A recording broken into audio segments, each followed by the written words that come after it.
Okay.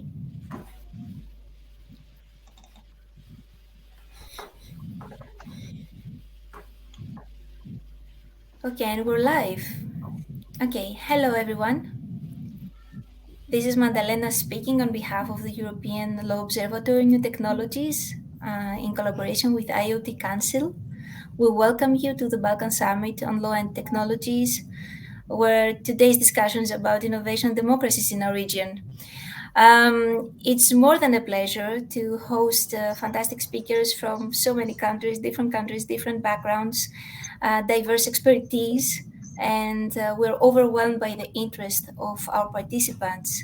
Therefore, you will bear with us if we have to be strict with our time limitations, but we need to have everybody on stage on time, and then we'll make sure that we do some follow-up questions and a follow-up event early spring 2022 because there is this energy around this summit, around this event that we don't want to miss, and we want to progress through this event altogether.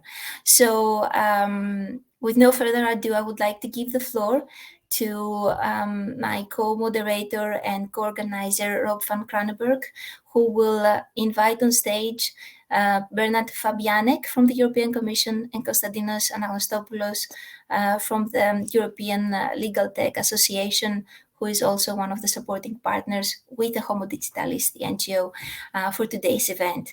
Rob, the floor is yours, and thank you once again for supporting this. Well, thank you very much, Magdalena, and thank you very much for organizing this at this vital moment in time.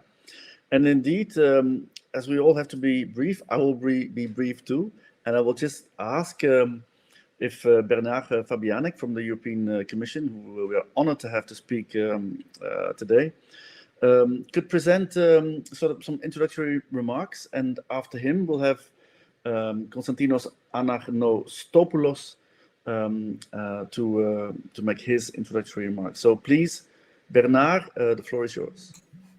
Good afternoon, and thank you for having me today. Actually, it was a bit of a history that it was my former or long-time colleague, Loretta, who asked me, who's sort of not able to join you, but I think she's more acquainted with your group and then you know her much better than me. But sort of we have a history that together that goes back a very long time to the early days of the internet, and so from that point of view we sort of have been there in the commission when sort of broadband and whatever digital was developed, and sort of we were the youngsters in that group, so it's good to sort of also reach out to her constituency for once. But in the meantime I've migrated a little bit and from broadband into computing and eventually into the Western Balkans, so it's quite pertinent that I'm joining you today. And actually what I wanted to elaborate a little bit to sort of give the context to your meeting and see sort of this sort of relates and why it's important what you are doing and sort of why it helps a lot what is ahead of us. So yes, you probably have seen that we have had a Western Balkan Summit just beginning of October. Slovenian Council Presidency had organized that, and President von der Leyen in her speech has mentioned that the Balkan is a priority, and then sort of also in the State of the Union speech she highlighted it as sort of there's no Europe without the Western Balkans. So obviously sort of from the political context there's a lot of willingness and expectations there, but also these expectations and willingness you see on the side of the Western Balkan countries.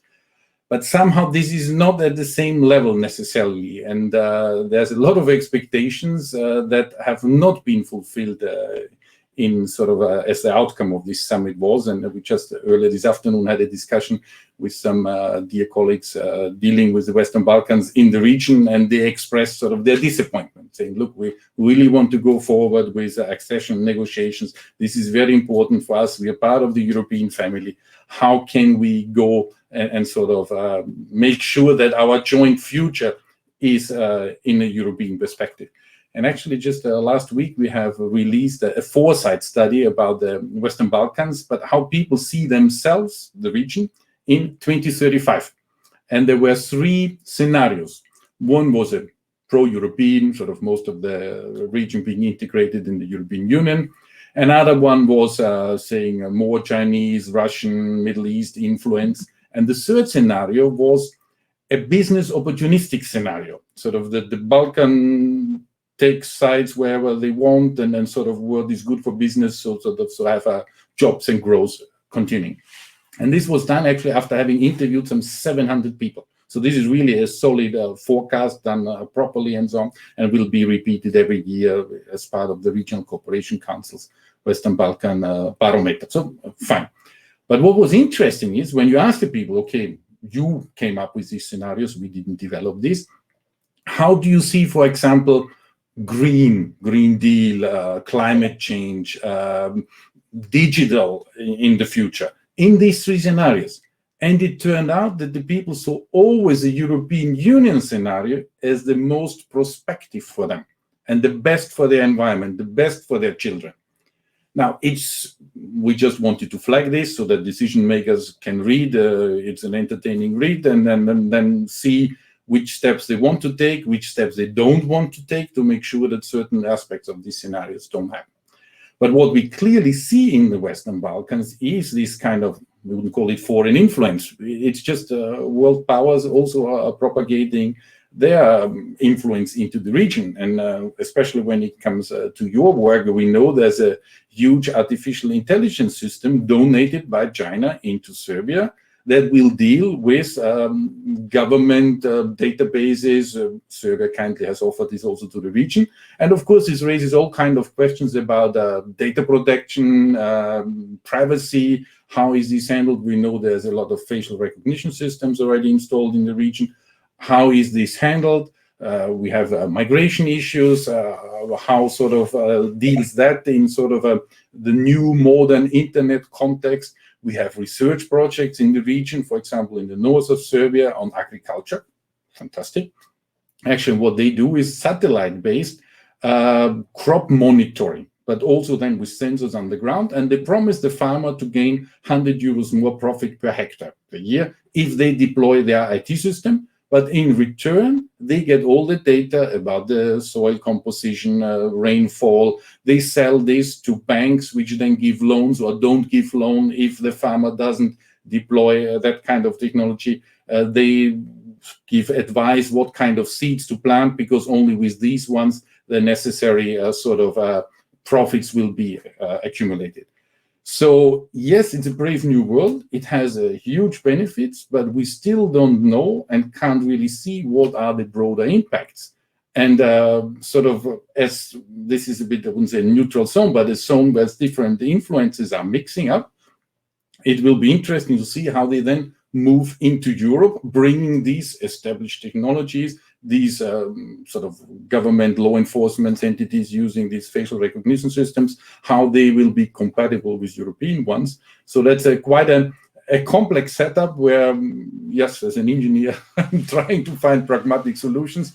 But this is certainly something where also from a legal aspect, and then we're coming to sort of public administration, rule of law, which corruption are things that businesses don't like, because you want to talk about innovation and sort of how digital innovates the sector. And we see that there's a huge IT potential, mostly then sold to Western Europe, but about really talented people making innovative IT solutions. How we can then sort of, I wouldn't say capitalize it, it's more benefit jointly, and also, as Commissioner Gabriel keeps putting it, reversing the brain drain or unlocking the potential that is in the region.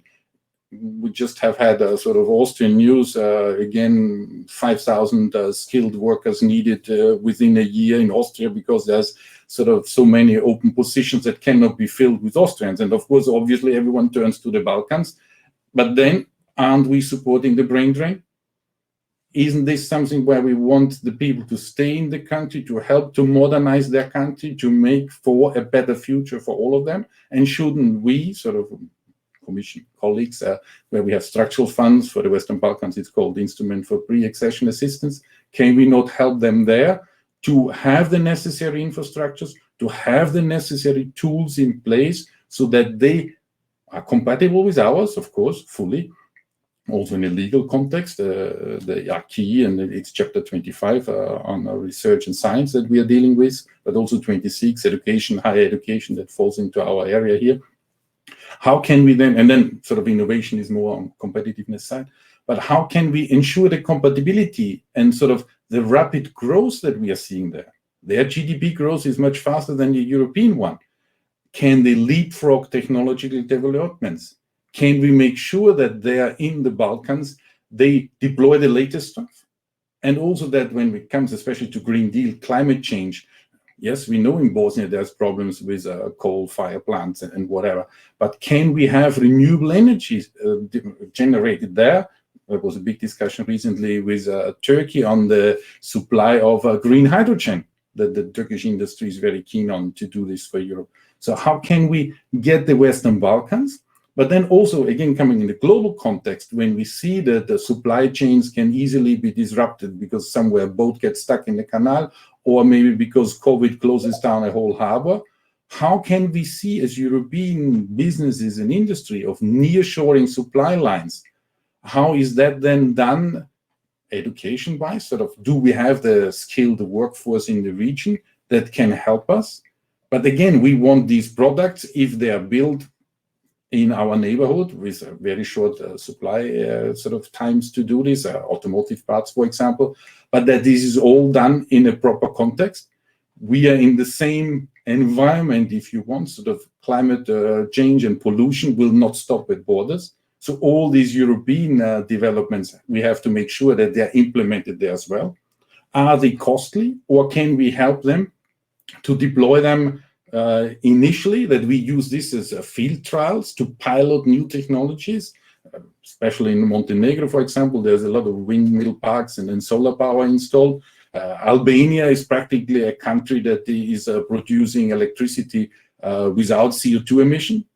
So is this an advantage for them in a sort of a production context, because their old products have no CO2 footprint or a very limited one? So from that point of view, and then also when we are in this connected world, we have the common regional market for the region, we have these green lanes for the borders, sort of how IT tools facilitate, but can these IT tools also disrupt supply chains? So this is something where sort of also from a legal point of view, how do you enforce things? When, yes, with the Western Balkans, we have quite many advanced stages in the accession negotiations, but some labor law, for example, is not fully implemented. So how can we ensure that the labor rights are there respected? And so for the products that we want to have. So yes, a lot of questions, but I wanted to finish with an answer to them. Well, it's a bit of a magic answer, of course. Commission is famous for magic answers. We have also on the 6th of October, this Western Balkan Summit, we launched the Western Balkans Innovation Agenda. A fantastic thing. I invite you to read it, but you know, as I said, it's Commission, it's magic, so you can't read it because you can't find it, because we couldn't agree with the Western Balkans on the exact very wording of it. Actually, it was at the level of a footnote of a footnote. So eventually we launched a text that you can find. Yes, you will eventually find a third page and some kind of summaries of it, but the full text that we, over 18 months, developed with all the Western Balkan governments and stakeholders, and everybody agrees on the objectives and that it's good for everybody and it fosters innovation. But the exact wording and the fact that we wanted them to sign all on the same page was just impossible to deliver. So you also have to see there are certain constraints in the Balkans that we have to live with, that we have to accept, because we can't circumvent them, and we have to see them as our brothers and sisters in the region. And yes, we overcome these difficulties, and then we just continue with implementing the thing. And maybe as a final positive note, also the feedback we have from the region is that unemployment is going down, tax income is going up, and when we talk with innovators, sort of innovation support centers in the region, but also sort of in the neighboring region and in Southeast Europe, they all say money is not the problem in the Balkans. There's talent, there's money. Let's just work together to make it, to bring it to a good use. And with our Western Balkans agenda, we'll be there on the good track, and we are really looking forward to implement it, even if the signing of itself was a bit tricky. But I think this is the challenges that we all have to live with. Thank you very much for your attention. Well, thank you very much for this expose. It's extremely timely, and it's all happening now, which I think is important. I think sort of this business opportunistic scenario, I think, sounds really kind of something new in a way, sort of something that is like people sort of picking from a toolbox or things like that, and so it's very clear that it's very much technology driven, this space. I mean, sort of the Internet of Things, AI, sort of all of these things are happening on a pace in which regulatory frameworks always sort of have difficulties.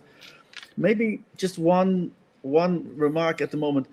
There's a tremendous discussion at the moment on identity in Europe. And there is the idea that Europeans are going to get wallets. Maybe this notion of the wallet and could be something that could be sort of in this toolbox, in this business opportunistic scenario. It could be a good way in, maybe, into the region, because this is actually something that Europe is now a forerunner on. It's just a remark. Maybe, I don't know if you can take it or just want to. That was quite a personal remark, but I will explain you afterwards on identity management. I have also a brother who's dealing with these kind of things. But you have also seen that in Germany, they just launched a driving license, a digital version, and had to pull it after it was launched. So this whole identity management and interoperability of it is really, really tricky. I mean, in our side, we start much more harmless when we talk about open science, open access to scientific publications and the underlying data. And even there, you have the peer review process that is supposed to sort of clean the data and then keep the science pure and then find out if there's sort of not so good statistics underlying the initial findings and so on. It's okay. But as you say, identity management, and if you allow me the excuse, if you look at Afghanistan, where sort of all these ID databases were then taken over by the Taliban. So creating these data sets, maybe not only with identity, but all kind of metadata with it. Yes, it makes our life easier, the green COVID pass and all these things that we all have on our smartphones. And I think the Belgian Minister of Interior today announced that they want by 2023 to have some kind of an system on your smartphone that will have your health card and, as you say, ID and driving license and whatever kind of thing stored on it. But sorry, I'm too long in IT and I'm a bit too scared on these things. I'm still not on Facebook. I'm on LinkedIn. But and I was one of the first LinkedIn users in Europe as it happened. But I find sort of once you have gathered the data, it always will get lax and diffuse somewhere else. It's just the nature of it. And yes, of course, as a government, you want to manage the country, and therefore you need data. And this is sort of our colleagues in the Joint Research Center that do a lot of this evidence-based policy making. And for that, you need data. And we have plenty of sensors. Even if you say, I don't want your ID, but maybe I can read out the ID of your car. And therefore, I know where you were and what you did and how fast you were driving. And maybe I'll send you automatically the speeding ticket because the car was reporting it anyway. And I have no way to stop the car communicating. And who knows what our smartphones are just sending us normal management data back about battery usage or whatever it is. So totally non-personal related. Yes, exactly. It's also this identity of things but yes, so I think this will definitely sort of also come up later, and it might be kind of an angle for Europe to be extremely proactive and to sort of sort of take this kind of momentum that's there now. And it definitely will come. So it's not something that we can close our eyes from. And then again, colleagues in the law enforcement are saying that they can't access iPhones or whatever as they would like to, saying we are representing the state. So we should have access to all this data that people are having. And this is really, a legal, but also a policy and a societal dialogue that we'll have to have. And when you see that the Moscow metro now is running with face recognition. I mean, fantastic. You don't need a ticket. You have a subscription or whatever.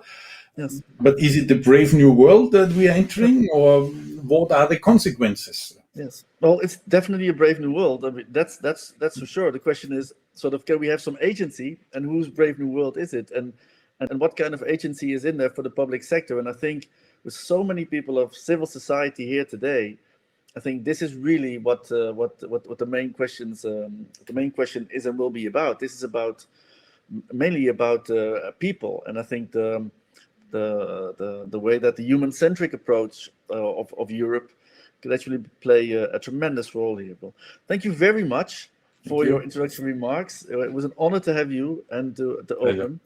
And Thank you. Thank you, Bernard. yes. So the next speaker will be Konstantinos Anagnostoupoulos, and from Greece. Law. So please, Konstantinos, the floor is yours.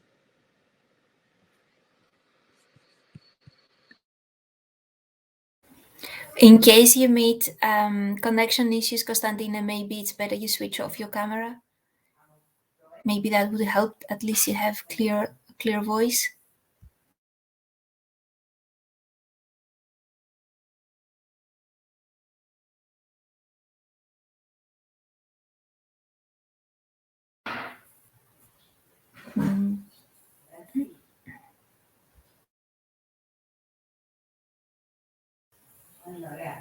Yes, now I'm back.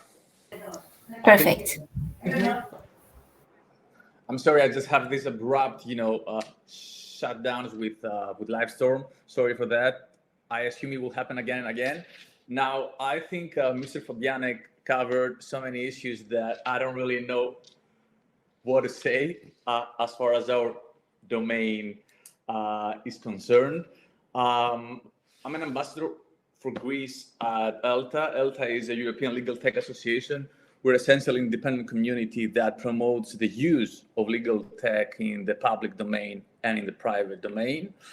The question we've been asked to answer today from Madalena and ELONTech was whether the current digital transformation in the justice ecosystems in the Balkans region contributes or not to the scope of justice. Madalena, just a short question. I have prepared a presentation. Should I go through it because it's it could be technical, or should I just Speak from make the a short heart. conclusion? Okay. All right. So the main conclusions are that I would say the current digital transformation situation in the Balkan regions, since it mostly concerns electronic filing, digitization of signatures, some court case management systems, maybe and possibly virtual hearings ad hoc, or if they meet some criteria. I don't think that this current trend poses any danger because we're dealing with legacy systems here. Let's get some numbers. I would say Croatia, Greece, Romania, they lead the digital transformation pace here in the region. Serbia lags behind a lot. COVID accelerated some developments, but all of these surround these three pillars: the court cases management systems, the virtual hearings, and the filing. Which means I don't see. I mean, I understand that Mr. Fabianek, he covered some more essential, more important questions regarding the innovation and democracy dilemma when it comes to law enforcement, to digital tools that can be used for monitoring, etc., which I wouldn't say is the case for the justice systems in the Balkans. These are mostly legacy systems, seem to be heavily culturally resistant to adopting these tools. most of the countries, I would say that the regulatory changes have been, there is no regulatory change when it comes to digital transformation. Some of them, like Greece, Turkey, and Croatia, they had pilot programs since the 2000s, but most of them, most of the changes, specifically when it comes to virtual hearings, they originate from emergency decrease due to COVID, which seems to be the case in most of the countries. And but I feel that 5 years down the line, we might have to deal with the essential dilemma this summit wants to present, because we're going to have, we all assume, more intelligent systems that will pose some serious questions to democracy. But this is not the case now when it comes to digital transformation of the justice ecosystems in the Balkan regions. I have a presentation. I can go through some technicalities, but that's the main conclusions from the intel that we have from our local partners in the regions, in the respective countries. So basically, I think that's a very important statement, because you basically say that these legacy systems are developing gradually and organically on their own pace from their legacy environment, basically, and that these new developments are taking place sort of around this system, and that there's like a 5-year time frame in which it's possible to act. That's basically what you're saying? Yes, I mean, they act like probably they act in the same fashion like in other sectors. Smaller countries have the satellite effect. Bigger countries in the region have the satellite effect of other European major countries, etc., etc. So we have, let's say, Serbia, that has almost infrastructure when it comes to the justice systems. They had actually one decree for online hearings, but it's been rarely, if not at all, used. And the only thing that has close to digitization is a general EU portal, e-government portal, that is mostly for informational needs and has nothing to do with court cases, management system, etc. So it seems that yes, we do have the satellite effect, like the smaller the economy, the less dependent from a bigger economy, etc. More gradual will be the transformation. So as far as this as far as this sector is concerned, we don't really have any big dilemmas to face. Unlike Spain and Italy, for instance, to give a counter example, that actually performed during COVID 50%, approximately speaking, of the commercial trials in a virtual environment, 50%. But mind you that Spain and Italy specifically were the countries hit the most in the beginning of COVID. So probably that was like there was a societal approval for such a change, both from the stakeholders of the justice ecosystem, but the society itself. Indeed, I think so. Thank you very much for this. Juxtapose. Yeah. Juxtapose the two trends. Yeah.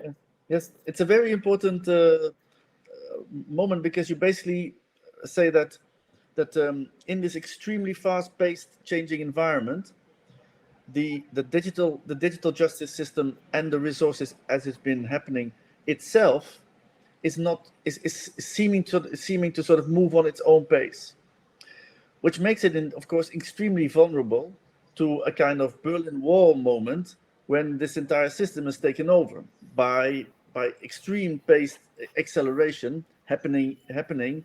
And that's, I think, basically in the scenarios from the European Commission, where where also this this more Chinese, Russian, new IP intranet sort of vision of the internet is coming in from the edges, and but at some point will move into the center, and as that regulatory framework is in itself then going into very, let's say, incremental steps based on its own legacy, it may become redundant from one day to another. Sort of that's kind of the kind of scenario I think that we may be facing. If I may add, Rob, Yes, please, it's so significant to know that justice is an institution that, despite the fact that it should be in the defense of the citizens, it has its own pace and usually it's tracked by the developments. And this is what we want to address in this summit. And Bernard, you just posed all the questions to the point. I wish you had also all the answers.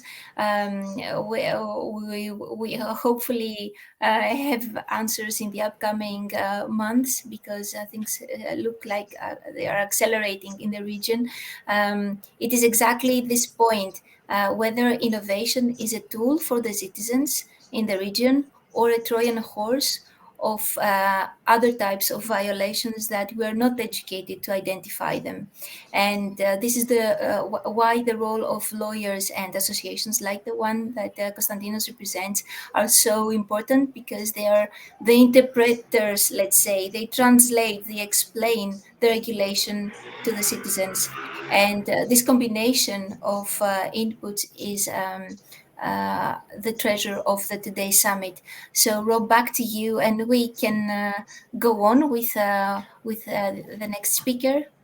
Thank you for your Thank you time. very much. So indeed, we move to the first group, and the first group has 5 speakers, and I know you've all been asked to sort of speak 7 minutes. I hope you can speak 6 or 5. Keep it brief. Just stay to the point, please, because we've got a long session ahead. Of course, make all your points, but stay within the limit of time. So the first speaker is Atanas Kirov. He's a legal expert, Law and Internet Foundation in Bulgaria. Atanas, please, the floor is yours. Thank you very much, Rob. Just to say it's a pleasure to speak on this event. Only one question. Should I share my presentation, right? Yes, please. If you have one, please do.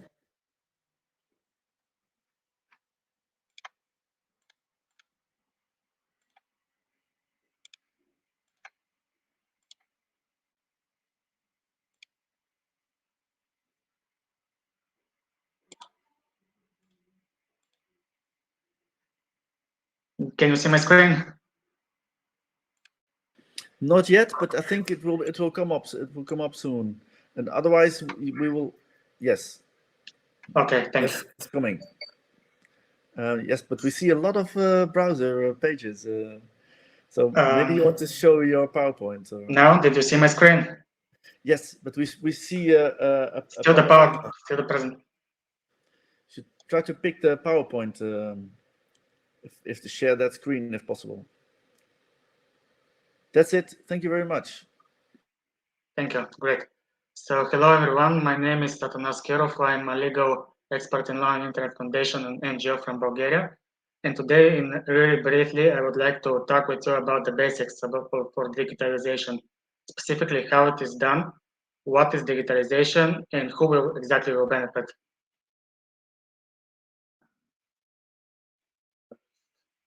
Okay, so first, what exactly is digitalization? As you know, it's a process that includes the integration of digital services in our daily lives. So its goal is to integrate communication and information technologies in order to improve our daily lives. But when we are talking about the judicial systems and the judicial proceedings, a lot of the processes are still done in the paper world with traditional communication channels, especially when we are talking about the cross-border situation and judicial cooperation between countries. So this in a digitalization world and in a pandemic world that's affected by the COVID situation really restricts the access to justice and its efficiency. So in this regard, the commissions have identified the digitalization of justice as the tool that will combat or tackle the issues that come from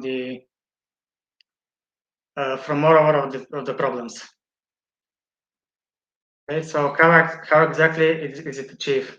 There are a lot of few mechanisms that could reach to digitalization that are common for both countries within the EU and countries that are outside of the Union, from financial support for different mechanisms, through legislative changes and coordination mechanisms. But all of this must be done with collaboration with the citizens and interested stakeholders. It is important here to mention that digitalization must not forget the traditional methods for communication and traditional methods for communications between the citizens and the courts and the competent authorities. And all of this must be done in compliance with the fundamental rights of people and in relations to protect their personal data protection, the personal data. So exactly what will be improved? I've mentioned some of the issues in my previous slides, but for example, the digitalization of justice could also improved in the decision-making process, both in civil and criminal justice, which will have a positive effect for the integrity of the judge when he takes his decision on a specific case. Also, we need to say that the digitalizations will drastically reduce costs for citizens and businesses and will improve their access to justice. So who will benefit? Specifically, as we've talked in the previous slides, the digitalization of justice will benefit citizens and businesses and increase their access to justice. And moreover, an efficient justice systems is dependent on how many foreign investors you have in one country, which is specifically of interest of small developed countries. And moreover, from that, a lot of people could improve their rights and how they're exercising their rights within the justice systems. And especially this is really important for people with disabilities. So there are a lot of benefits both for citizens and for the business. That's briefly my points. Thank you very much for your attention. Rob, back to you. Thank you very much. What we'll do is we'll take all the presentations one after the other, and then we'll have a brief moment for questions. And I think your presentation was extremely clear, basically laying out the groundwork of what we're talking about. So thank you very much. And our next speaker is Kavis Savides, and he's a lawyer and a partner in Stelios Americans & Co. from the University of Nicosia in Cyprus. So, Kavis, if you would like to take the floor. Thank you very much, Rob, and thank you very much for having me, for the kind invitation. I am lecturer in the University of Nicosia and particularly in the Department of Digital Innovation. So I'm teaching all law subjects in a multidisciplinary environment. But today I'm not going to share with you my, let's say, academic experience. I prefer to share with you my experience as a practicing lawyer. And particularly in something that I think we witness a lot of changes and a lot of developments, basically thanks to technology. And I'm talking about the investment in the financial sectors. I'm a corporate lawyer, and my expertise is in the financial law and investment law. The reason why I picked up this area to share my experience, to be honest, comes from something that Magdalena shared with me when she invited me for this event, where among the other things that I read in a report that she sent to me, I came across something that for me it's very challenging, and I refer to a statement saying that EU is still the regulatory powerhouse of the world.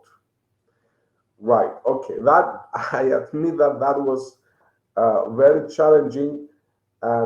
In order to share with you my experience again as a practicing lawyer, because I think this is something that deserves a lot of attention, and we have a lot of very good colleagues, experts here that they can also share their views. Without having any connection before with Atanas, I'm happy to see that in his last slide, he refers to something that for me, it is a big question mark, and I will explain later on what I mean. Let me start by saying that when it comes to apparently the regulatory area, and especially financial and investment law, what we witness, at least the last decade, is a growing regulatory intensity and complexity. This has to do basically with the higher and higher compliance standards, something that used to be pretty mainstream and straightforward in the past. Now it requires a lot of levels of scrutiny, and this is not just something that we see happening in the financial sector and the banks, basically. But this is something, this is a burden, this is a very strict obligation that applies across all, I would say, intermediaries or all service providers across the market. Auditors, lawyers, accountants, anyone who is actually involved in this market. This, of course, created, apart from these regulatory compliance standards, either you can name it as anti-money laundering compliance or anything else, it has escalated the cost for both service providers, but I think most importantly for businesses, for clients in general. So I'm saying this, and I'm starting with this observation in order to address something that we discussed today.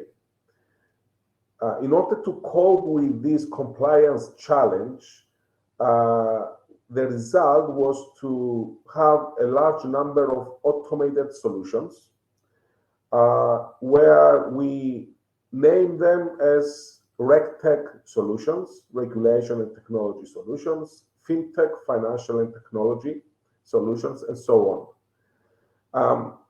This is the reason for me why a lot of companies found a very good opportunity to develop a number of products, either has to do with the mobile apps, cloud systems, cybersecurity, cryptography, big data analysis, AI, blockchain, Internet of Things, all these things, in order to satisfy a very particular need of the market, especially having to do with regulatory compliance. So going back to the statement whether European Union is actually a regulatory powerhouse of the world, I think there are two specific questions that we need to address at this point. First one, and a simple one, is whether this is true or not. And the second one is whether this is something that, as Europeans, we should feel proud about this or not. Well, I think the answer to both of these questions is no. I don't see this as a true statement, and definitely, me personally, I don't feel proud about this. The reason is because all this regulatory intensity in the European Union is actually what fuels, in the end of the day, the need for this technological development. Of course, technological development is not the problem. The problem is the reason why we're doing this. And to fuel the whole discussion and the whole practice with so many new compliance reporting standards, so many costs, that looks more like a problem to me rather than something positive. Of course, the positive thing, again, and we should all admit that, is that somehow it has accelerated the digital transformation in many areas. There are numerous of trends, developments, and we should definitely not neglect all these trends and developments, and we should give credit predominantly to the private sector for moving forward and trying to cope with the new challenge. But still, I think that it is very problematic what created the whole situation. So in the end of the day, and I'm not sure, I don't have answers to share with you. It's still, I'm very concerned, very confused as a practicing lawyer. What would be the exit or the plan B or any answer to this problem? But definitely, and perhaps this opens up the discussion later on, I cannot see where is the benefit in the end of the day. Again, I'm not talking about the digital transformation. I'm talking about the continuous fueling of the need to RegTech and FinTech and all these new trends, important, significant trends, because of the increasing and the growing regulatory intensity. We don't need over-regulation. We do not need so many regulations to cope with the problems. The actual benefit that we can get is how we can use perhaps the technology with less regulation in place in order to satisfy the needs to control, monitor, oversight, exercise all these audit requirements that apparently we need to have in the financial sector and investment sector. So Gavis, yes, but no, I think I finish. I'm just okay, great. To address this point. I told you that it's more about opening up the discussion. We have a lot of colleagues here to share their opinion, but this is my understanding so far. Thank you very much. So I think basically pointing to this kind of tension between having the safeguards of a regulatory framework on the other hand, and having also basically then being bound in a little way to not being able to respond quickly to all these proactive changes. That tension is actually the tension in which we live now. And then of course the question becomes, who sees what type of benefits quickly, and can you also tell people and citizens at some point to maybe look at midterm and long-term engagements, which is becoming extremely difficult because people are now going for the quick wins and what's happening now and today. Of course, it is also quite logical. Just one last comment. Yes, my experience so far tells me that people like every technology that saves time and money. So if you save money, you definitely like the technology. In this case, the technology somehow creates an extra cost for the people because they use it in order to comply with regulatory standards. That's the problem and the tension in this case. Very good. I see, maybe just quickly, I see Bernard Fabiek nodding, and maybe at some point, if you want to respond quickly, That would be fantastic. Yes. I'm trying to avoid it, but I like the expression that the European sort of legal system is a powerhouse. But when you have listened to the previous presentation that said that we have these, I wouldn't call them ancient, but sort of systems that are not very more legal, sort of IT support systems for the legal systems in the Western Balkans, you see actually the dilemma that on the one hand we are pushing for modernization, fine, innovation, putting money into the region. On the other hand, you have these lighthouse or a flagship or a massive European key law that is being sort of introduced into the region with all its complexities, especially when it comes to competition law and this kind of thing, which sort of these countries might not have been exposed to. So it's sort of a lot of pressure that is coming, and then even we're now talking about the environmental law and these kind of things. So I mentioned labor law. So this is really a challenge for the region. And I was just hinting at this public administration reform that the colleagues from DG NEAR they are the ones interfacing with the Western Balkan partners, are addressing and sort of dealing with.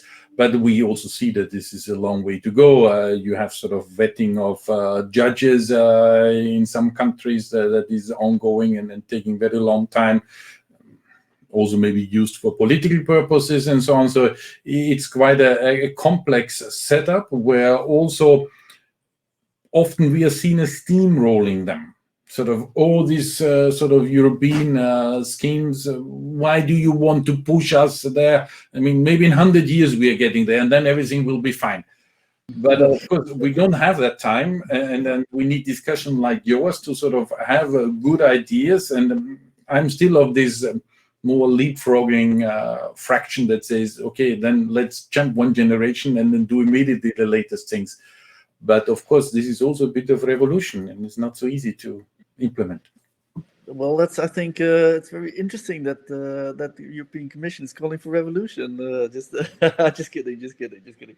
But I fully agree with you and Sakon that we need to get to Generation Z, and that's also very important because we have them also here. I mean, sort of this is very tremendously important. Thank you very much. We move to our next speaker. Our next speaker is Charalambos Tsekeres. He's Vice Chair of Hellenic National Commission for Bioethics, and he's talking from Greece. So please, Charalambos, floor is yours. Many thanks. Please let me share my presentation.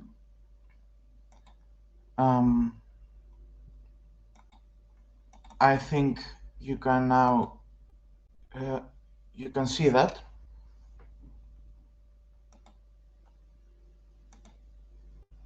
Okay, can you see my presentation? Yes, we have it. Thank you. Yes. Well, that's fine.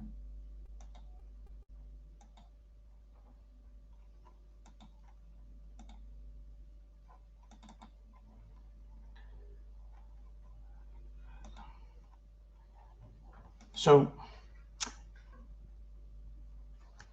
many thanks for your kind invitation. I would like to say just a few words about the so-called National Commission for Ethics and Bioethics. This is one of the first digital ethics commissions in the whole Europe. France has also a pilot digital ethics commission.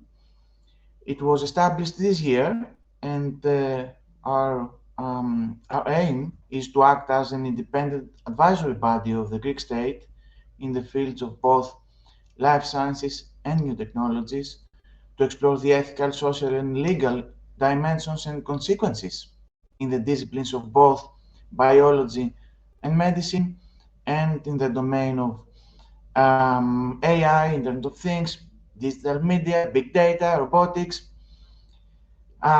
So one of our aims is, as Magdalena said, to make sure that digital innovation is a tool for social prosperity and not a Trojan horse. Practically, we make recommendations and guidelines and opinions. We present the country in the international organizations, and we develop initiatives for education and for public awareness and for conscious raising. So this is the global context. I will not extend on this, but we have to keep these concepts of Industry 4, which raises questions about the future of democracy, and Globalization 4, which raises questions about the future of work. We have a major shift in economic structure and governance, and our region, Balkan region, has particular patterns of shifts of economic and governance shifts. COVID-19, of course, has accelerated hyperconnectivity and also has shown the fragility of key infrastructure. So we need more digital adaptiveness and more digital resilience. The thing is that technology is moving so fast, but speed must not paralyze ethics and must not paralyze regulation. So I think the EU is in the right track, and the most recent example is this draft for the AI regulation, the AI Act, which is under legislation. This is a very good example on behalf of the European Union. There are many risks that we have to tackle as Europe and as Balkans, like polarized economy and polarized labor, disrupted democracy, dissolved society, network post-truth, the problem of fake news, broken trust, disintegrated self at psychological level, paralyzed citizenship, and dehumanized innovation. So we have a misalignment between innovation and values. That's why the title of my presentation is Rehumanizing Digital Innovation. Technology produces values, and very often negative values, hate speech, fake news.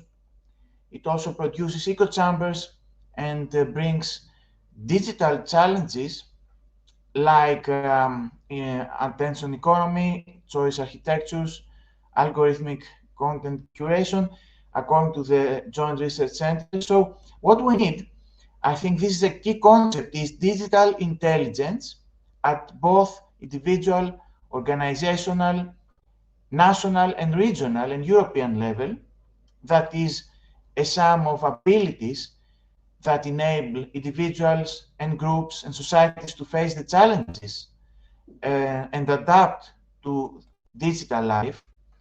It is about building an ethical digital ecosystem as a collective responsibility, and this is also a global vocabulary, a global language that facilitates the rehumanization of innovation. This rehumanization has mostly to do with responsibility and values, digital rights and ethics, collective intelligence, and sustainability. Sustainability should be the target of one of the targets of digital innovation.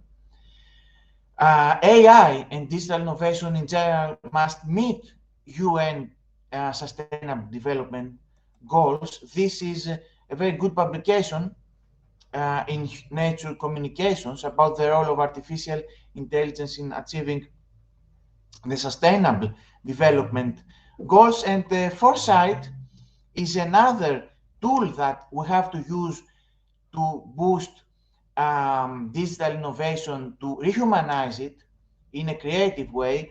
I'm very glad that Bernhard talked about a Western Balkans foresight project. I'm very happy that the EU scenario is the strongest scenario. In general, the EU promotes foresight. Greece has also a foresight team under the Prime Minister. And in conclusion, I would suggest that we need, as a region, we have to enforce digital human capital, digital social capital, and digital institutional capital. These are the keys for a sustainable and democratic digital future for the Balkans and the EU in general.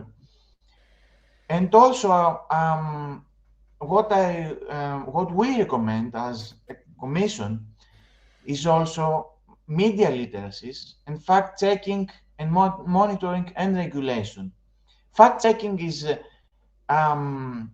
a key mechanism that we should develop. We need to develop an ecosystem of fact-checking against external threats to democratic processes like elections. We also need to develop high-quality data commons, digital trust. We are low in the Digital Evolution Index. As a country, as Greece and as Balkans, we need more digital inclusion and cohesion. And just a few seconds, please. We need to boost digital sovereignty. Digital sovereignty needs to be boosted by building better infrastructures, by repatriatizing and hosting more data, strengthening the systems of research and innovation and intellectual property, developing stronger ethical frameworks and algorithmic transparency, cultivating digital skills and a discrete vision about our digital future. We need foresight and shaping productivity models. We need to cooperate with stakeholders to bring a more prosperous digital future for all the Balkans, and of course, the whole European Union. Thank you. Thank you very much. So this is will put you straight into the first European scenario, indeed. And I think we definitely have to resolve the tension between the moment when you say that in this Industry 4.0 has a lot of problems and questions, of course, for the future of democracy, and in the end you end with that we definitely need Industry 4.0.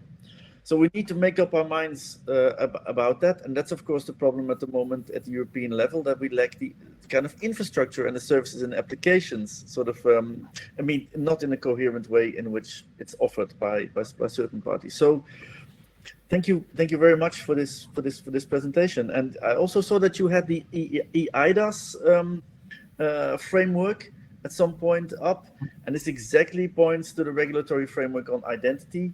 And EIDAS could be a tremendous bridge, I think, also into the Western Balkans when it comes to these identity moments. Thank you very much. I think Magdalena has a surprise. Yes, and may I take this opportunity because Harala Begi made the perfect bridge to our surprise guest. Actually, it wasn't a big surprise. We've been expecting him, but we weren't that clear on this, but eventually he made it, and I'm really happy and proud to have Haris Milonas joining us. He's an associate professor of political science at the George Washington University, a dear friend, and also from Thessaloniki. His Balkan roots can speak louder than his title.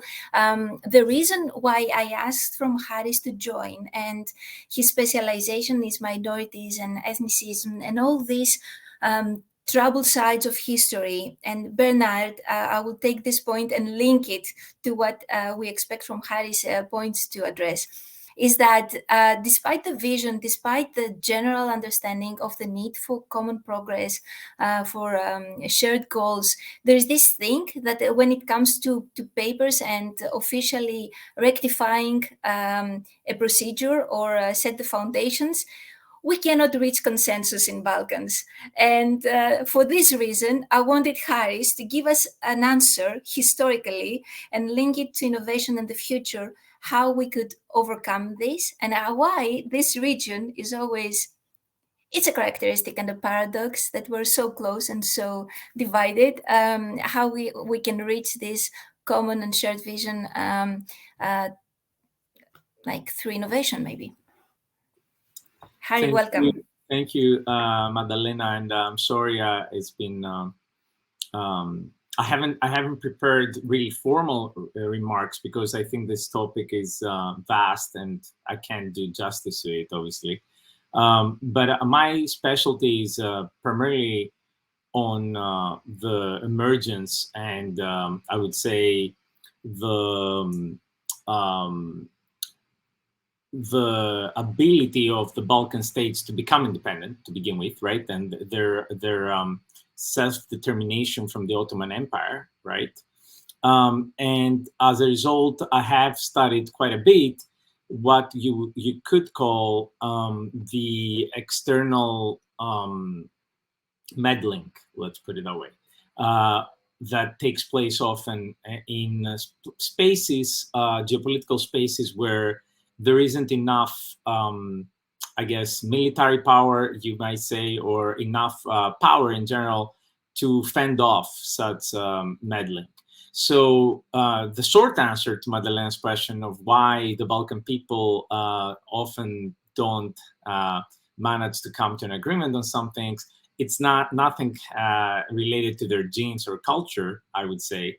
Although culture is maybe closer to the answer, but it would be an intermediate answer or an intervening variable. It's primarily because other powers meddle and juxtapose one to the other, or even internally in countries they do that. So it's not just between the Balkan peoples, but it's also within its nation state, if you want to use that language, or national state, that this has often happened. So the angle that I usually pursue in my work, my first book was called The Politics of Nation Building, and it primarily looked at the period in the end of the 19th century, the beginning of the 20th, when basically we got the transformation of the Ottoman Empire into, a modern kind of post-World War I state system with the League of Nations.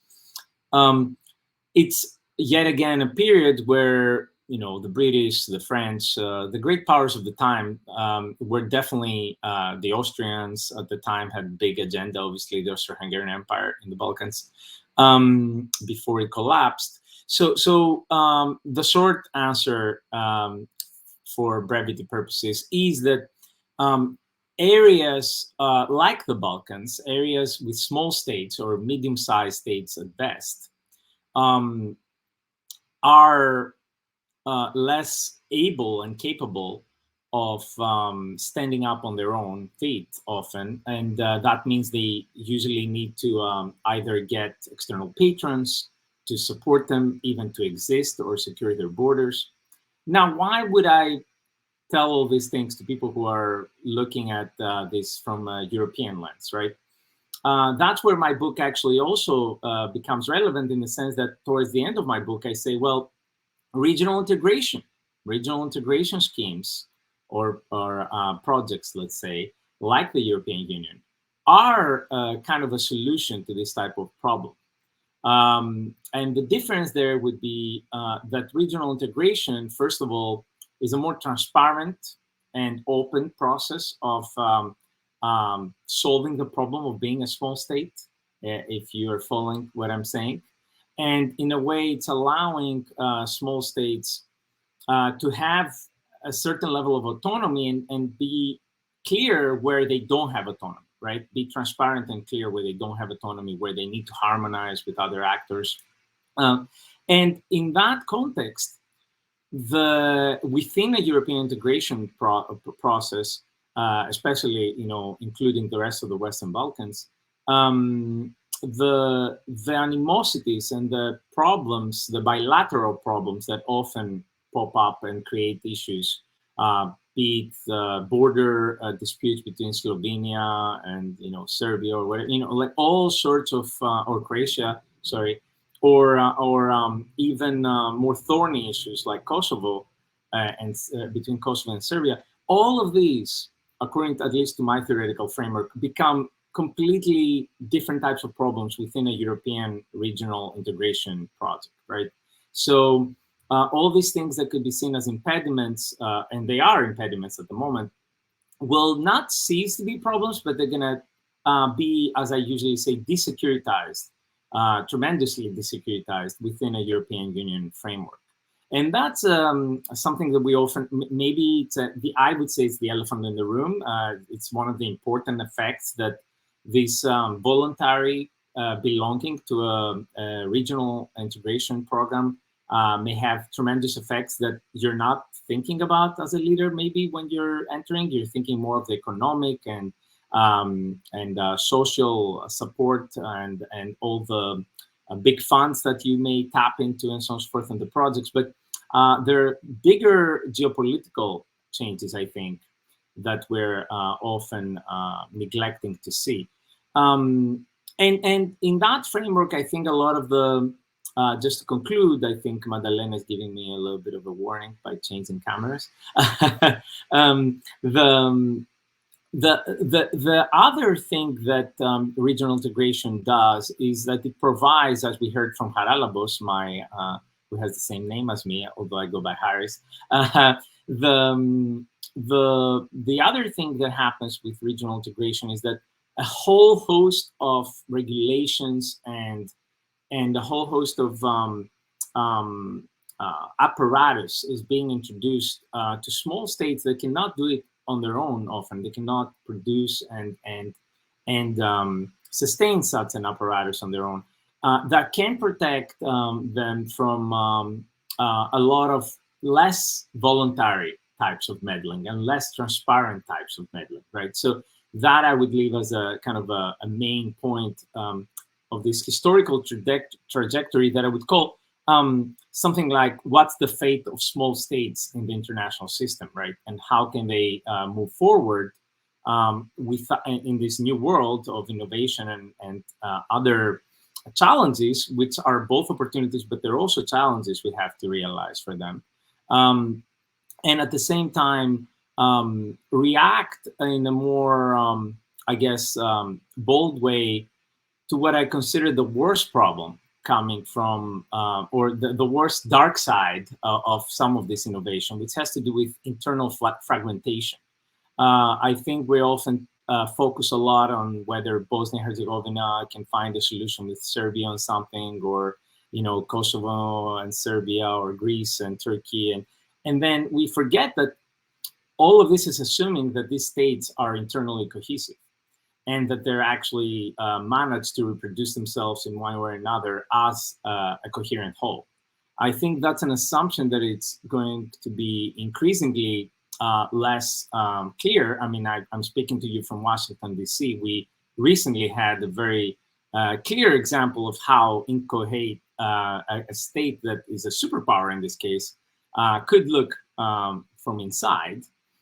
If that can happen in the United States of America, I mean, you can imagine what can happen in a place like Greece or North Macedonia, right? So if certain powers that be want to play that game of polarization and use algorithms from that perspective. So we're dealing with a two-level of problem, right? It's a two-level problem. It's not just a problem of the traditional problem that Madalena kind of set me up to answer, which has to do with the fate of smaller actors in the international system, which is unfortunately one of often being acted upon rather than being autonomous players always.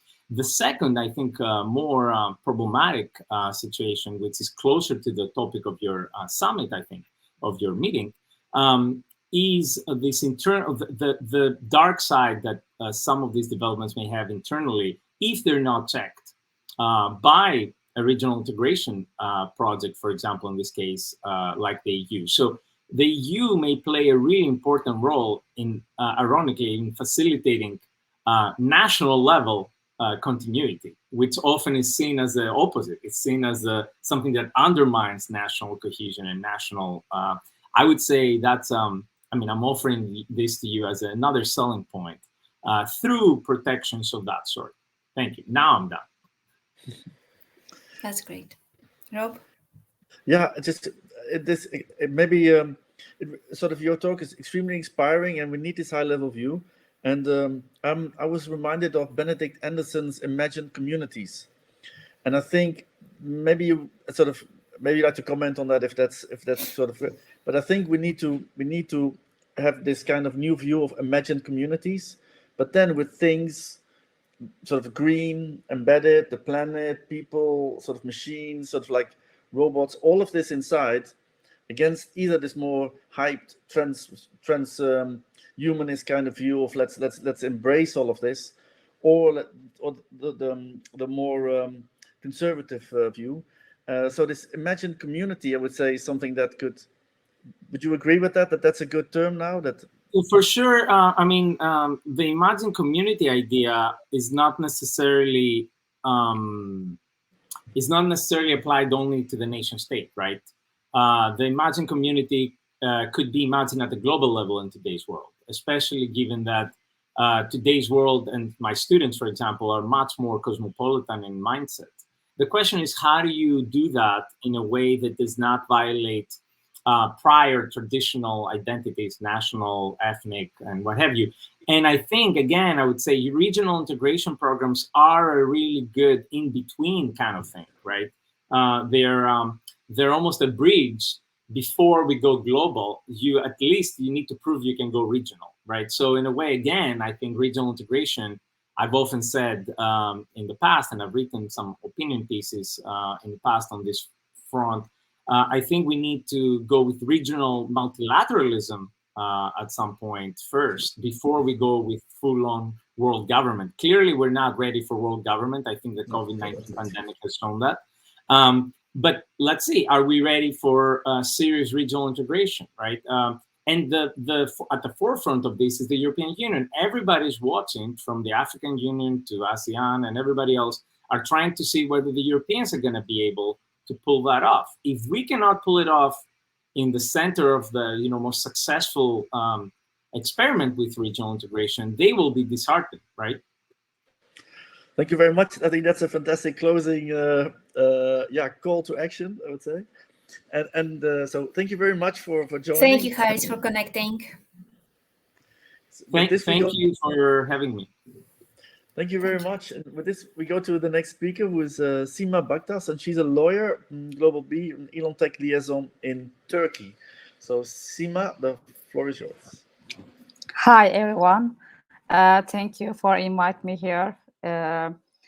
Actually, everybody talk like very different aspect of the technology and other subject, very value subject. I will complete the switch. The subject is very different one. I will talk about. I will try to talk about actually about technology, government, and blockchain, and how this is affect change the world. I have a small presentation. I wish I can open it. I have never tried this platform before. Okay. Yeah. Wait. I'm so sorry. I'm so at this platform. I just I think I should open it first, right? Then, okay. Sorry.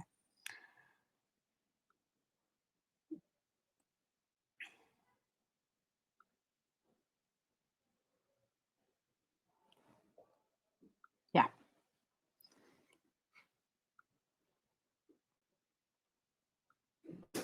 I think I have some technical issue, but it's just yeah. Yes, it could be slow in loading. So, yeah. But yeah, I think I open it. I think we'll see it soon. Yeah.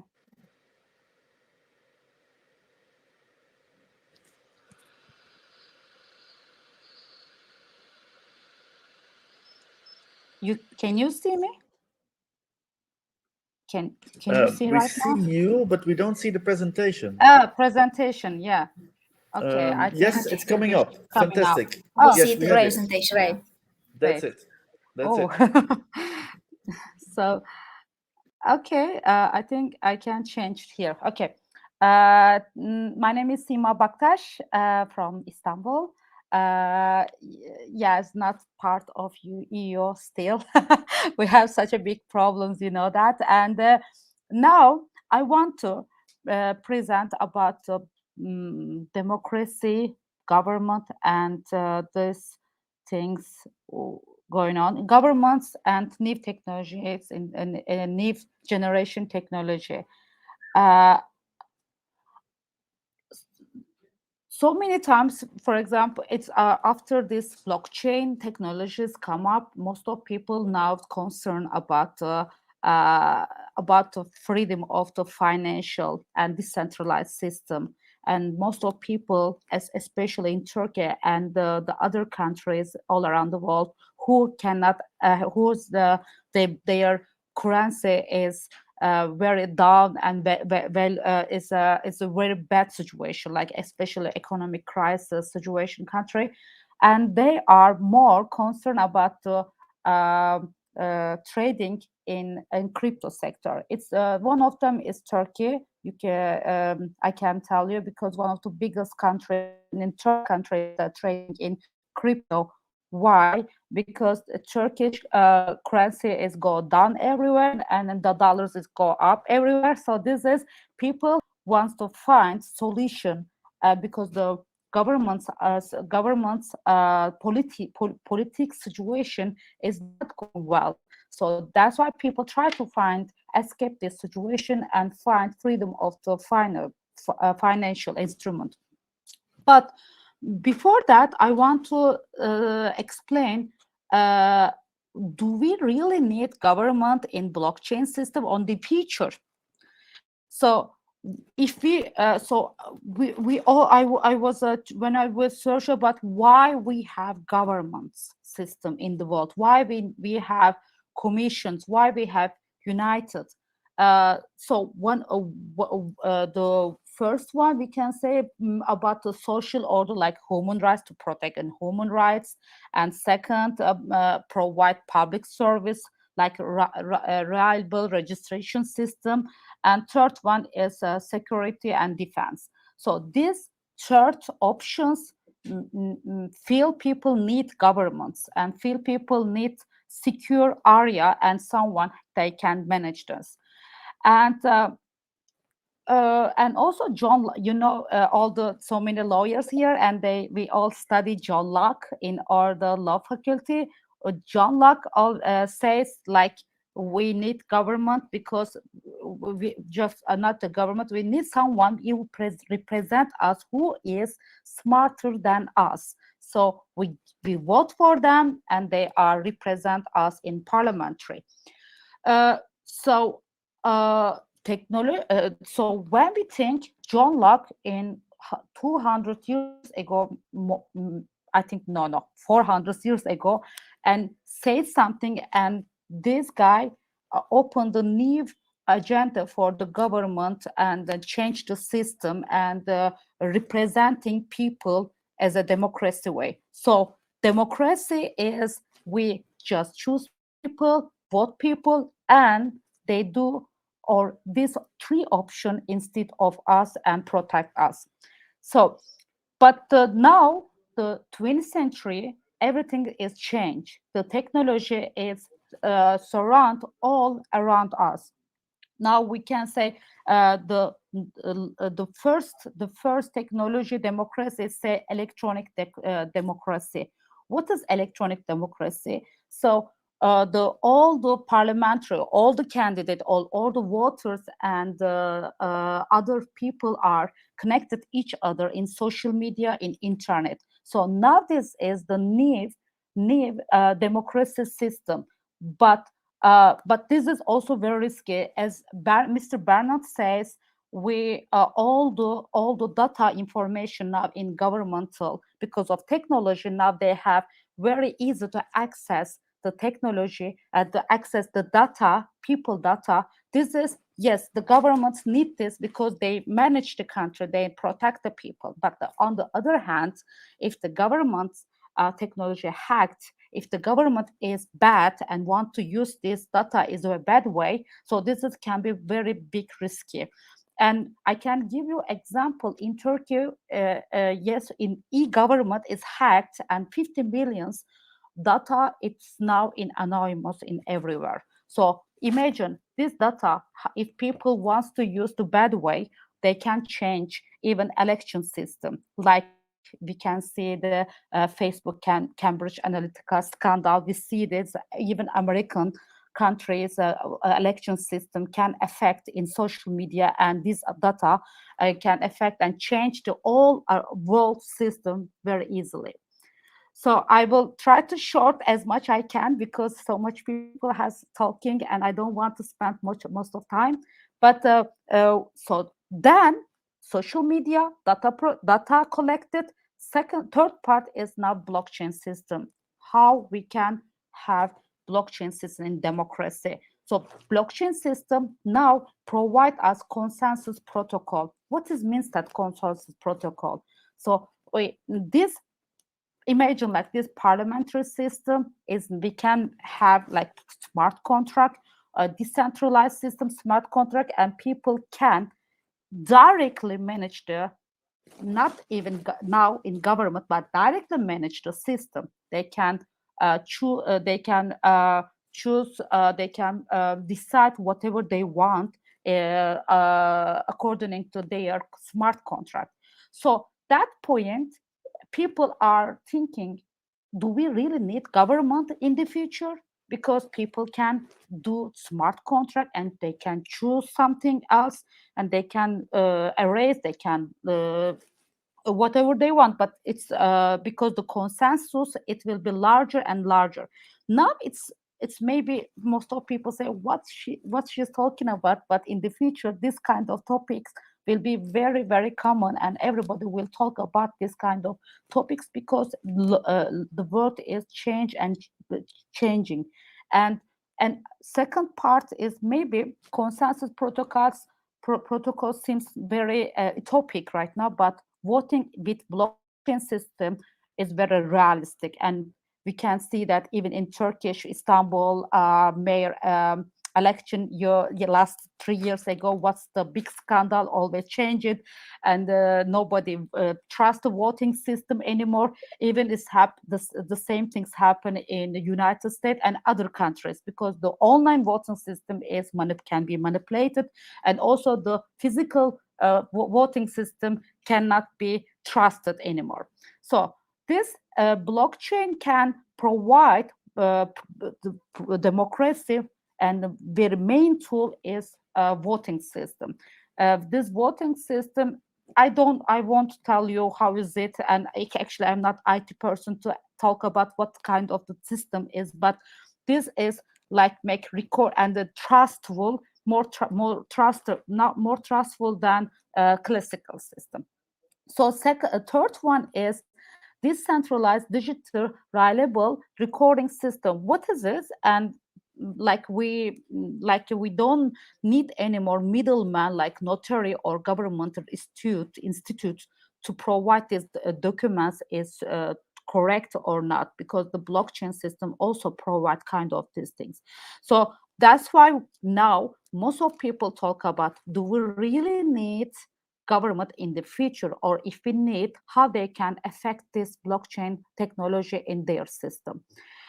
And yeah, as I mentioned, I talk about John Locke. Maybe Satoshi Nakamoto can be new John Locke for the government system and change the world. We don't know. That's my presentation. Yeah, it's this wrong name. Sorry, it's not my. So this is my, how I can escape from this. Yes. Okay. Yes. I try to make so fast. No, it's we got it. I'm so sorry.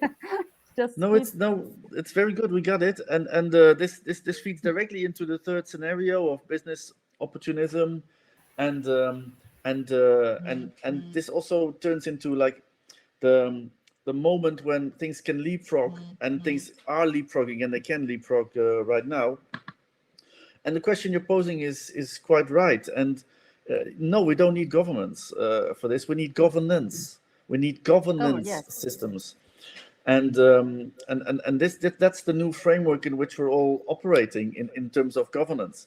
And all these systems, and we're talking at a day in which an hour ago Bitcoin turned all-time high. So all the crypto people, especially in Turkey, will be very happy because it reached ATH, as everyone is sort of called exactly. So, and of course, this being the most visible part of crypto at the moment, sort of with the blockchain sort of underneath, it's inconceivable that this is not addressed by the public sector. And this is also why we are in Europe addressing this. I'm not saying we, why Europe is addressing this with this notion of digital wallets and identity management and EID, in order to have some kind of common agency on all of this before things get privatized completely. Sort of, that's, I think, the part in which we are now. So Yes, you're raising fundamental issues here. Absolutely. So yeah, I just thank want you. to present like different, maybe a futuristic way. And now It's happening as we yeah, speak. yes, It's it's happening as we happening. speak. It's definitely not futuristic, I would say. And if governance type of institutions think that this is futuristic, they will be tremendously mistaken, because the ship has sailed. And now it's just a very tiny moment in time, and very specific framework in order to have some common and public agency on it. And that's, I think, also what you're calling for. I don't think you're calling for kind of a, let's say, a kind of libertarian free for all. No, this is about a new I framework of cannot say this as a lawyer, maybe. no, it's about harnessing public goods, I would say. Thank you very much. Now, in the interest of time, we have to move to the next speaker, because Okay, thank because you. we have. Thank you very much, Thank you. Sima. Thank you, Sima. And our next speaker is Vedran Kruzic, and he's Director for Regional Development Agency Primorje-Goski in Croatia. So, Vedran, please, the floor is yours. Hello to everyone, and I would like to thank Mrs. Kaili to invite me to be a speaker in this conference. I would like to share a short presentation with you. Just a second.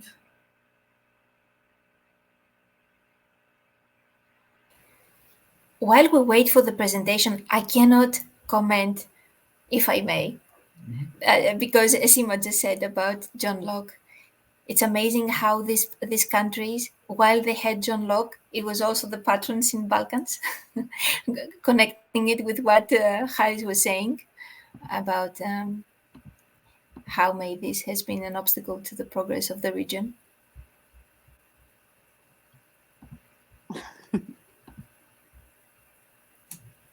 If I may also, because I was Yes, thank shaking you, my Conrad, head. because Something's As an wrong. Austrian, and when we sort of the failure of the No, challenge of I can't share it, but I don't want to waste your time, especially your time. So what we want to show you that we are in the position that we think that our national government is too slow in implementing digital transformation. So we decided to go from the bottom up. We decided to implement a lot of interesting innovative elements and smart concepts from the regional level. We are using a lot of big data as massive urban simulations in the region, especially what was said earlier with, I think Rob said it, we want to implement smart governance by using technology to boost a smart decision models. Try to use budgets as wise as we can by using, for example, artificial intelligence and tools like that. But there's, of course, anonymization is one of the problems, because we are using quite often big data analysis, looking for face recognition and object recognitions, and of course the regulators and the law system should take care of it, because we don't misuse this precise modeling with people surveillance or something like this. But first projects we have here in the region told us that those tools are really efficient, and we can make a lot of multiplicators by choosing the best ways how to use limited budgets. One more thing to Mr. Fabianek. He said that money is not a problem in the southeastern Europe. I don't agree with that. I will tell you why. When we want scalability of successful community or city projects, scalability is a problem. Piloting is not a problem when we talk about the financing, but the scalability, when something is successful in one community and try to share it with whole nation, this is a problem, and we can't find finances in this moment. Of course, that we are developing our region, which is one of the most developed in Croatia, by using citizen-centric model. we want to see citizens as prosumers, as producers, and as consumers under the one roof. And that's why we think that blockchain and smart contracts and cryptocurrencies is really, really important if we want to make communities stronger in the future. We want to make them important to utility companies. We want to make them strong in democratization of energy systems and so on. We are implementing concept of smart and green districts. We want to address several issues like affordable housing, for example. We want to make attractive areas, rural areas, attractive to people who want to come to live there. And we want to implement a lot of sharing economy in the districts as a new concept for urban development. So this is something new technologies will definitely have a strong impact on. We are implementing, and we have one excellent example of a self-dependent island. And this is idea we want to share on all Croatian islands. So we want to concentrate on a community. And island is a perfect example of green and smart community. What we are doing there is trying to make them completely self-dependent on water base and electricity base.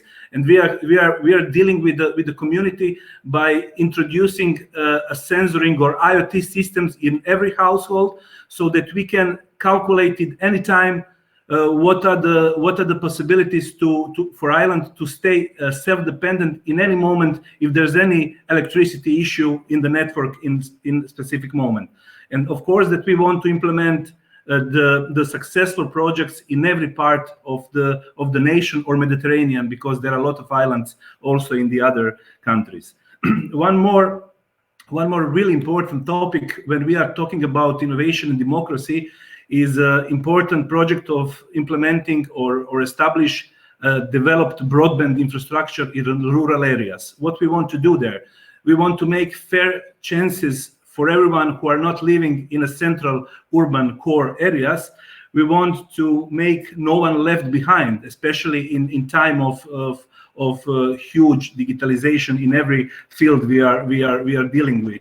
And we want to leave lights in the houses in rural areas and islands, which is quite a critical moment, I think, in every Southeast Europe nation.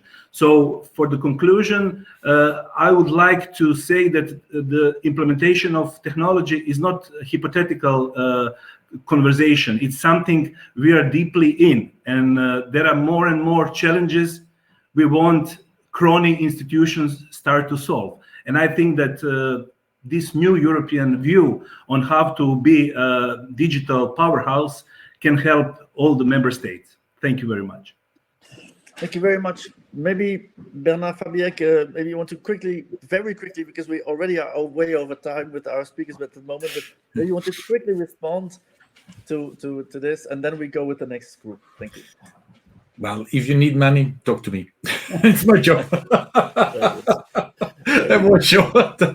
But I have actually DG Regio with structural funds banging my door and says, we want synergies. What can we do together? So synergies is one of these buzzwords that will solve all our problems.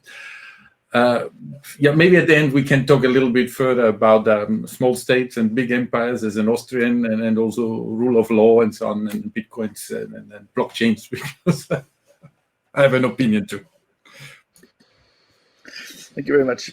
So our next speaker is Diana Pop, and she's co-founder and vice president of Smart Everything Everywhere and based in Romania. So Diana, the floor is yours.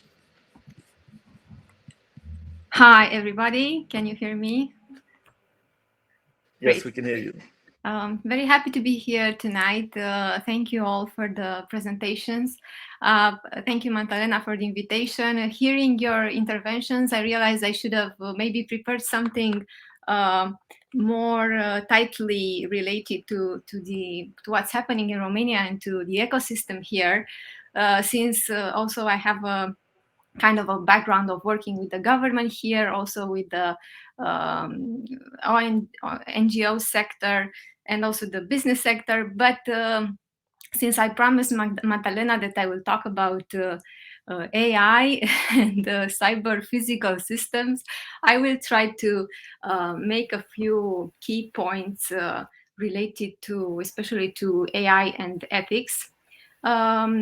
With SEE, with the organization I'm running here in Bucharest, we do quite a wide area of projects. We try to promote mainly digital transformation. We work a lot with the European Commission, international institutions, and many partners, the national and European level. We do grassroots projects like workshops to help girls choose a career in tech, hackathons, and more policy and strategic projects. One of them is also a series of conferences we are just running right now. And in fact, what I wanted to present you is some of the key, the conferences this year. Our flagship forum, digital forum, focuses on AI this year. And I wanted to kind of share with you some of the key aspects also related to AI and ethics, since the Commission is also very focused on this ethical aspects in its regulation put forward in April. So no further ado, just a quick overview of what we found in around 4 or 5 sessions we've done with very international speakers and very high-level, C-level business representatives, and their view on how and why. And this is a question that also came up during the discussion with the previous speakers. Why and how much do we need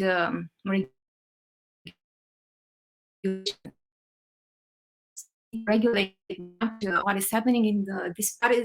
How is the future going to look like with this new kind of technologies that are also digital and physical, right? The cyber physical systems, human systems sometimes. So we see quite a lot of talking about AI and quite a lot of really strong cases in all industrial sectors, in healthcare, and robotics, or autonomous vehicles, especially. And with all this connectivity and interconnectivity, we kind of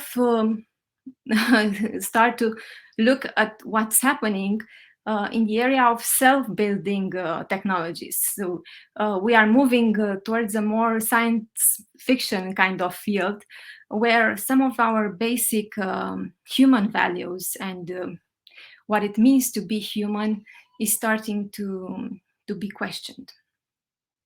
I should mention some of the key ethical kind of red flags that are more general discussed in this field.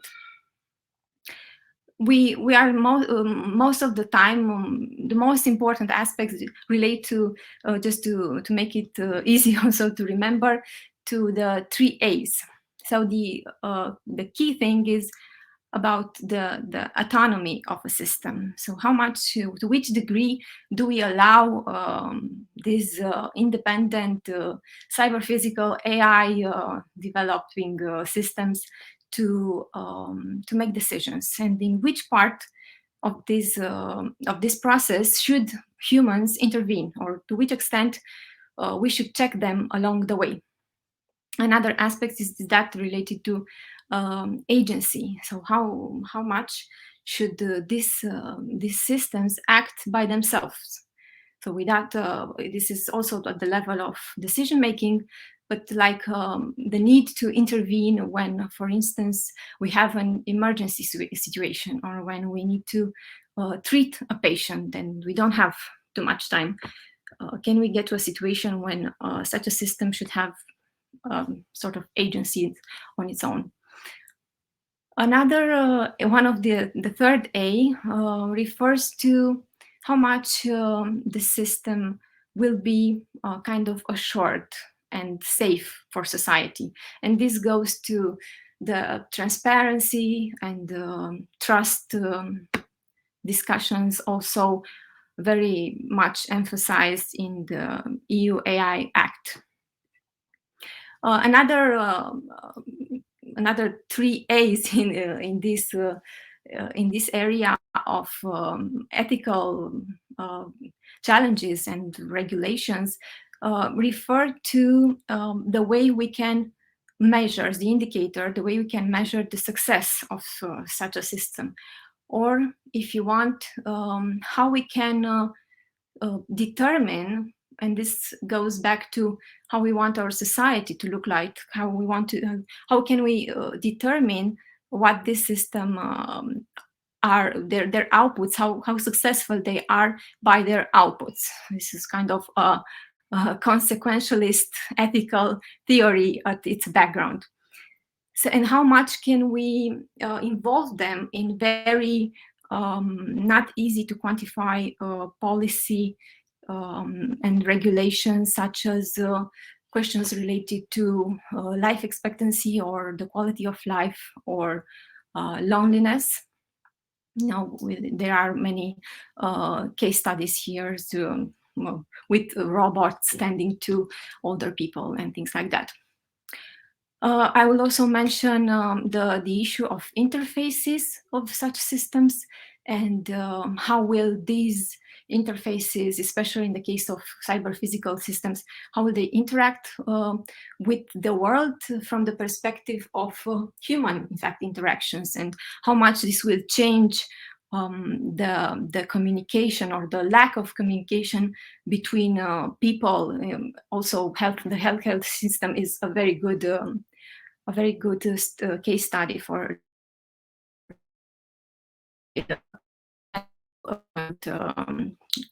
lack or loss of communication. Another thing I should mention is the intent of the system and how much we can kind of build into it all its intent. And by intent, we mean commercial, human-centric intent, and all the different stakeholders like producers and developers that are developing the respective AI system, and how much you can incorporate them all and who decides eventually in the case of in a legal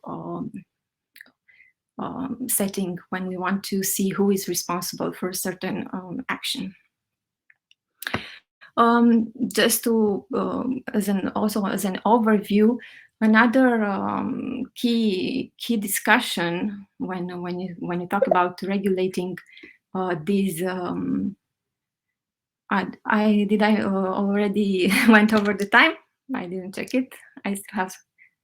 Well, I think everybody sort of by now went over time, but it's indeed, I think, in the interest of time and the whole day, I think yes, it would be good to sort of close. If you can, because I mean, you could talk for a long time about this because it's extremely interesting. It's vital, actually. But yeah, there are many aspects, but I will try to wrap up very soon. So another key aspect is, and they kind of involve them all, and the major ethical and it will go to legal to the legal side problem with AI algorithms and cyber physical systems is the question of data, because it all goes back to data, and in this case it goes back to historical data sets. And the ethical issue here is the one related to the fact that many times the traditional models to analyze and think about things that are biased, for instance, focused on men only or with racial biases, are translated into those specific algorithms that are fed with that biased data. So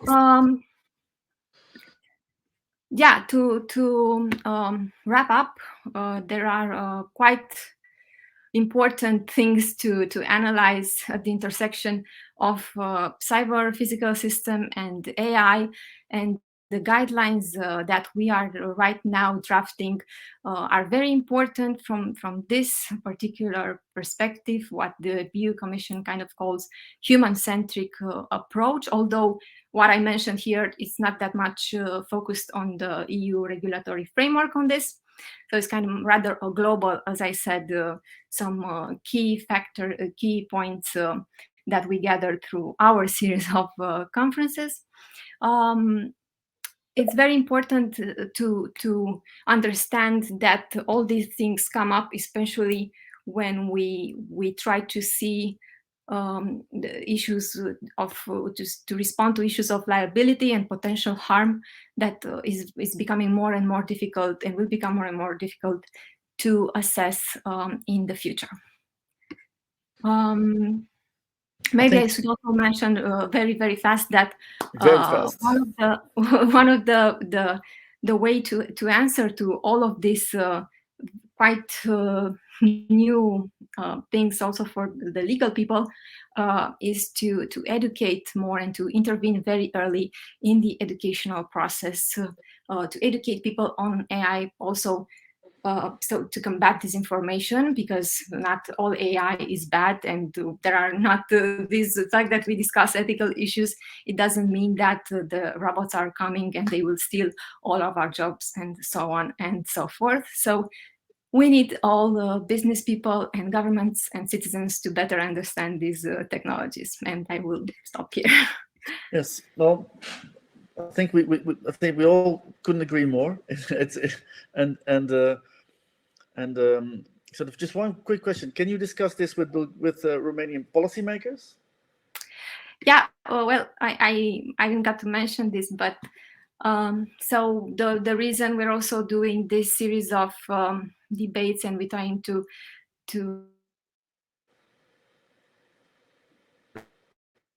the policy recommendation, I think of a connection problem. I think I'm back. Is to propose to the Romanian government, although right now we don't have one, and we just rejected another government in the parliament, and we are in a big sanitary crisis and health crisis since people don't want to get vaccinated. But we will try to help us from the socials, from the civil society to push the agenda also on digital matters. Yes. Yeah. Yes, I think because there's a program called the Next Generation Internet, and I'm also part of the strategy team for Next Generation Internet, and that's spot on all your questions. And so I would let's say I would like to ask everyone here to check out NGI.eu. Oh, sorry, NGI.eu. Oh God, I'm just typing again. NGI. Strange. NGI. Oh, it's giving. Just do NGI.eu. Okay. And NGI.eu, yes, and check the open calls, because there's a tremendous amount of interesting things. You can always contact Magdalena or me about this, because these questions are fundamental and they go directly to the heart of what's happening. And if we could build a kind of human-centric cybernetics, or if it goes into a kind of cyber-physical systems in which everything is an entity, including people, and there's going to be very, very, very little agency for humans in the feedback loops that are envisaged in cyber-physical systems. So these are fundamental questions, and it's fantastic that you bring them up. Thank you very much. Thank you for the invitation. Yes, great to be with you. It was really, really important to bring this in.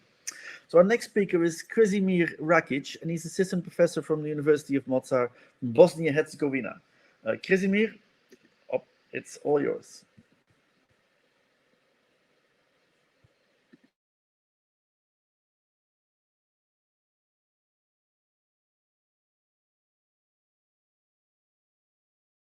We have difficulties hearing you, but we see the presentation. He's muted as far as I can see. Oh, thank you. Krasimir, can you unmute yourself?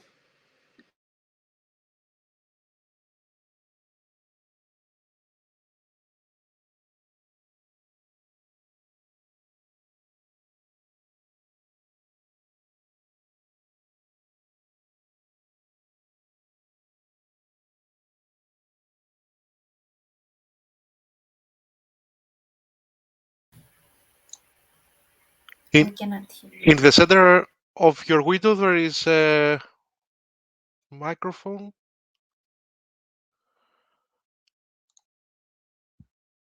I sent you a message just to unmute your microphone if you can see it. No. Okay, shall we give a couple of minutes to Professor and we go on with the next speaker, Rob? And we come back once his connection is better. Rob, can you hear me? Shall we go on with Maria Dimitruk? Yes, I think that's From a good idea. Poland. So, Casimir, Yes. hold on. We'll have you later. And the next speaker is then Maria Dimitruk, and she's attorney at law at the Fédération de Barreaux d'Europe in Poland. From Poland. Yeah, from Poland. Yeah, actually, the organization, the European Bars Federation, has its headquarters in Strasbourg, but I'm a lawyer from Poland, and I'm also a researcher at the University of Wrocław. And now I will try to show my presentation. Just a second. It needs to upload, so it will take just a few seconds, and I will start speaking not to waste more time, and I will try to be on time, let's say.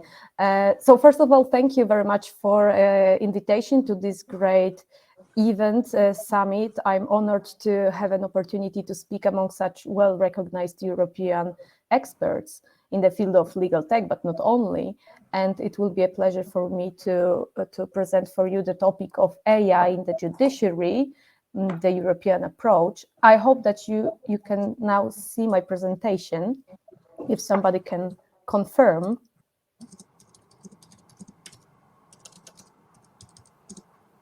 Okay, nobody is confirming. No, yes, it's all good. Great. And actually, it's a kind of follow-up after the last presentation, after the last speech. It was extremely interesting, and now I will focus on the judiciary, and that will be a continuation of it. So the words AI in the judiciary or judicial automation invoke a broad range of images, I believe. So we can start with some simple time-saving automation tools that aim at improving or accelerating, let's say, office-based court tasks through judicial decision aiming system, which are designed to assist human in making substantive judicial decisions, to even the idea of robot judges, ideas that for some are too brave and for some are a little bit too naive, taking into account the level of the development in the field of artificial intelligence, but it obviously depends on the point of view. But nevertheless, the use of artificial intelligence in the legal sector nowadays is not of a purely hypothetical character. It becomes a part of global trends, both in legal practice and public decision-making. So the possibilities offered by the artificial intelligence systems have been attracting increasing attention, not only of private companies, but also of governments, public authorities, including judicial authorities. And just to give you some relevant examples of still initial, but steps taken in the field of legal AI within judicial systems. So when we are speaking about the first group that you saw, here you can see on a presentation. So these are tools used in order to improve or accelerate administrational, organizational, non-substantive court tasks. I can mention an example from Poland. For example, we can use artificial intelligence systems in order to, let's say, automatically anonymize court decision. And in Poland, we do have an AI-based systems using artificial neural network, and the system is responsible for anonymization of all common courts decision, including reasoning parts. And we do have a special portal website when we have gathered almost 350,000 of courts decision. It's Common Courts Judgment Portal, and all of them were automatically anonymized, and then only randomly, even cursorily checked by human. So you can imagine how huge amount of money, how many hours, how many people, how much money would be needed if all of this work would be done manually, let's say, by humans. When we speak about the second group of the AI systems in the justice field, so the use of AI as decision aid, it is good to mention some examples from criminal justice systems.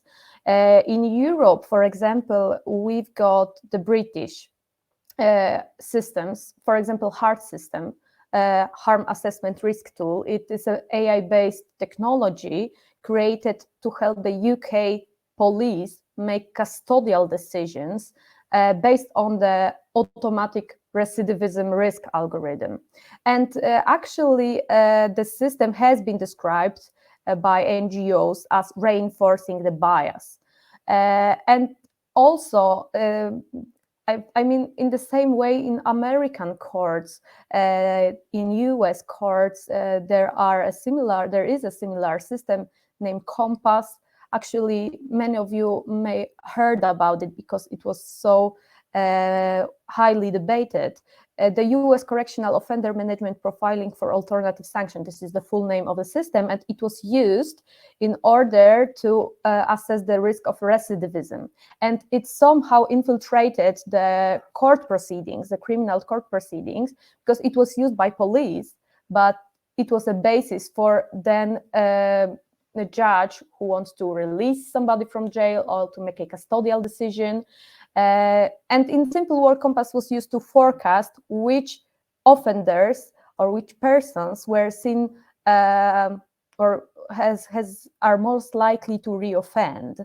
And it was highly efficient, obviously, but it ran a high risk of racial profiling and raised question about discrimination, non-discrimination, and so on. And when we speak about the third idea of robot judges, so in fact, in some countries, they have already begun to look into fully automating, into full automation of at least some judicial decisions. And I believe that some of you may heard about the Estonian plans to introduce somewhat called robot judge. The Estonian Ministry of Justice, aiming to clear case backlogs in the courts, wants to introduce a robot judge that could adjudicate in small claim disputes of less than 7,000 euros. But these are still plans, and we will see what the future will bring us. But I promised you to present the European approach to the issue of AI in the justice field. And to be honest, for now, we've got just one European legal regulation that deals directly with automation, and it's obviously the GDPR. In accordance with Recital 20 of the GDPR, the regulation applies to activities of courts. So we do have this regulation when we are speaking about automation in courts. And the most important provision here is obviously Article 22.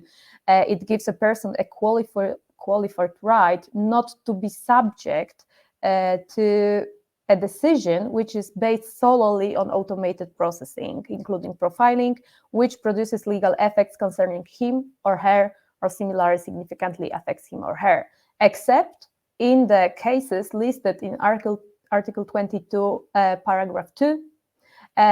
So obviously it is hard to imagine that there will be a judicial decision that would not produce legal effects to the parties, to the proceedings.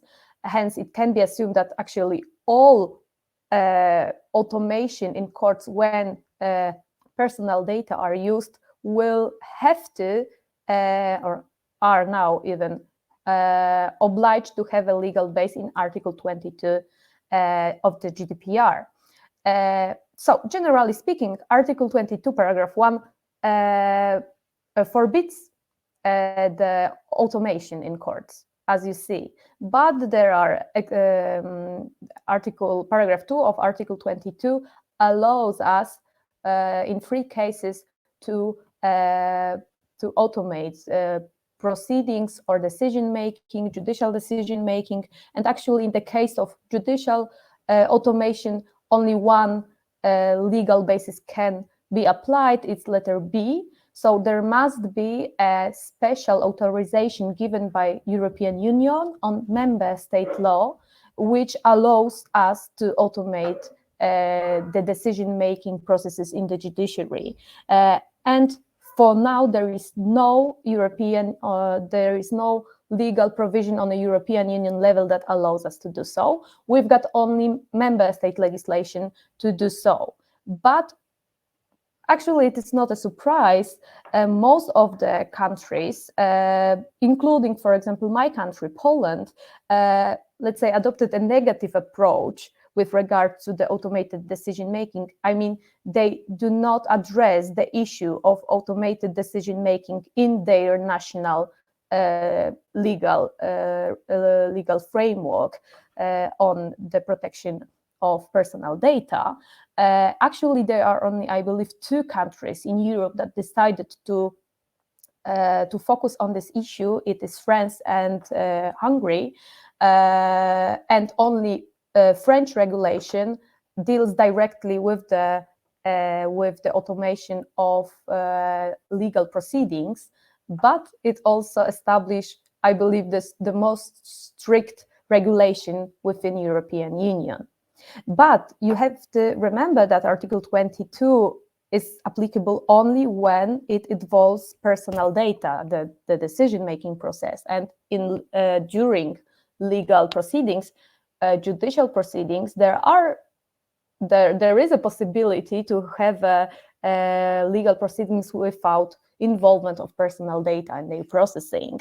And when it does not involve personal data, there is no single provision saying what is allowed or forbidden to do, what actually AI can do or cannot do. But we have to sort of come to a close, I guess. Just the final slide, because it has been mentioned a few times before, and actually it will be a huge change here, because obviously the European Commission in April this year presented a draft proposal of Artificial Intelligence Act, and actually it can be a huge change here, because it is said to be the first globally binding, not globally but European binding, but has an effect globally, act devoted completely on artificial intelligence. And actually, what the draft say about the judicial use of artificial intelligence, AI Act, the proposal considered AI used in the justice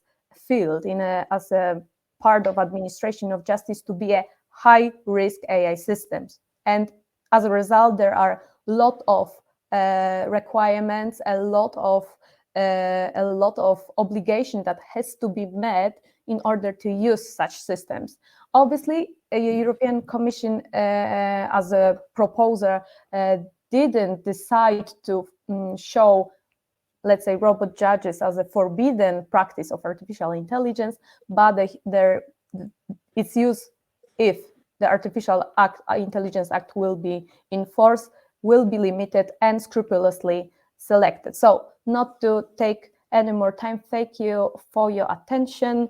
It is a real pleasure that we have an opportunity to gather here and to exchange our knowledge and experience in the field of technology, innovation, and law. Thank you very much. Well, thank you, and I think this this also shows that if other generations are able to discuss these things on matters, then maybe the current situation also in the current political situation would not be that would be different. But that's a whole other topic, of course. But there was a quick question for you. Maybe you have to answer it quite briefly, because we're going an hour over time. I hope already, so. I hope so. It's not good. Do you believe that there is enough volume of data for any AI to learn how to make decisions to qualify as a robot judge? No, in my opinion, no. At the current stage of the development in the field of artificial intelligence, it is not only the issue of data, but also the possibilities of current models of artificial intelligence. And actually, we are not at the level of human intelligence, but maybe somehow, when we will be able to reach this point. And the second question, I'm not sure that Article 22 is prohibiting automation in all cases. Obviously not in all cases, only in cases when the decision-making process is based solely on automated processing. It means as long as human intervention is significant, meaningful, we can automate everything, and the prohibition does not apply. There is one more, for example, anonymization of court decision, but it contributes to the depends on where is a significant address available in the case of profiling. Yeah. So the relevant legislation in France was mentioned, and that's true. I said that the French example is one of the most strict regulation in this regard, because the French regulation prohibits the use, let's say, automatic decision-making processes when the aspect of personality assessment is considered. It is difficult to translate it. Yes. Okay, we do not have time. Yeah. Sorry. No, we don't have time to go into this detail, but we'll make a report, and we'll make sure. So Calliope also we'll try to address this, and we'll get back to you and try to you have the time to answer it. So thanks again. Thank you very much. And it's extremely refreshing to see all these insights at this moment in time. So thank you very much. So I think Krasimir is back. Are you back, Krasimir? Yes, I had some technical difficulties, but now I connected through my smartphone, so I'll try to do it this way. Yes, and so it's our fault, but in the interest of time, I'm really going to ask all the next speakers to be as brief as possible, and of course take your time, develop your argument, but make it try to make it brief. Thank you. Okay, Krasimir, all yours. Okay, I'll just try. Okay, I can move this presentation, I believe.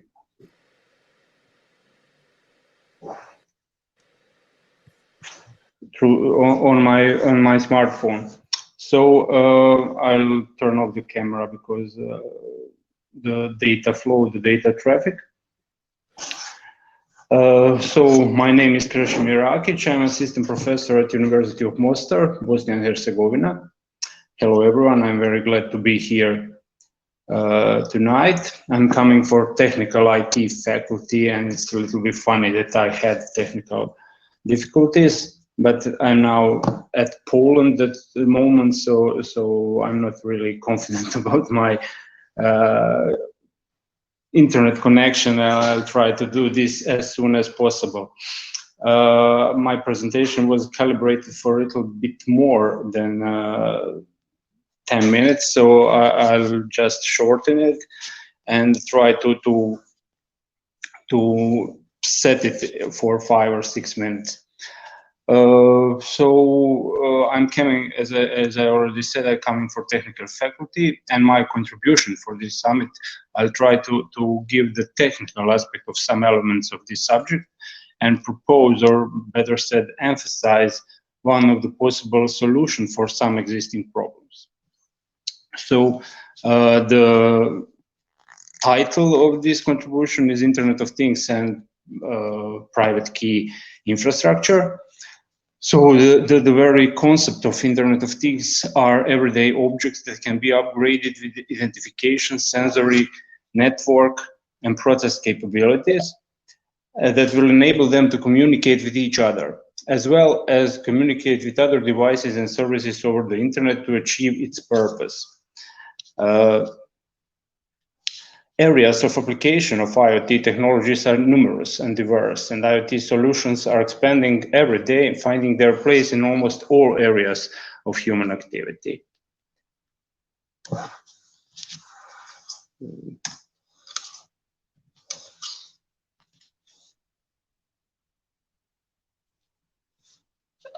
The users of Internet of Things services should have full confidence in the Internet devices connected to it and will be protected when performing network activities.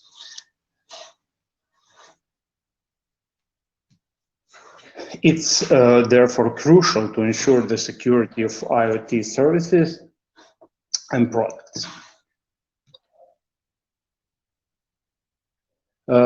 As the number of internet-connected devices increases, so do the opportunities to take advantage of potential security vulnerabilities. Malicious users can use purely protected IoT devices as entry points, leaving user data unprotected and exposed to theft.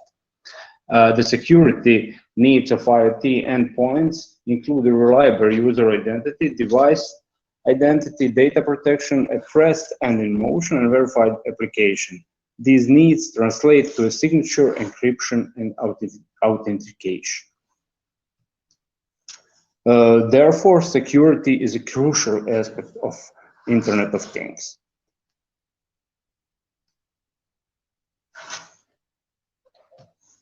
Communication over Internet is mostly done using the TCP/IP protocol, and the great flexibility of that protocol has led to its widespread use. But this fact makes it unreliable for transmission of sensitive data. The main threats to sending confidential data over the Internet are eavesdropping, unauthorized data modification, and impersonation.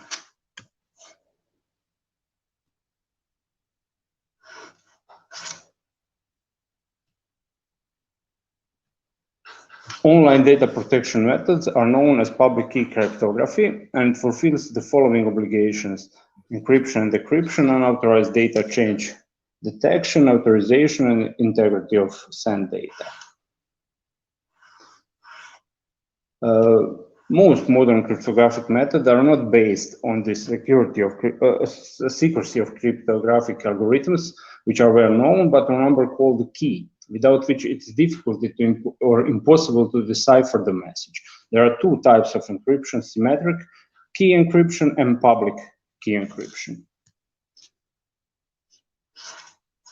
When encrypting with a symmetric key, the encryption key can be calculated for the decryption key and vice versa, and most applications use a single key. Symmetric key implementations are very efficient. Users don't waste too much time performing encryption and decryption.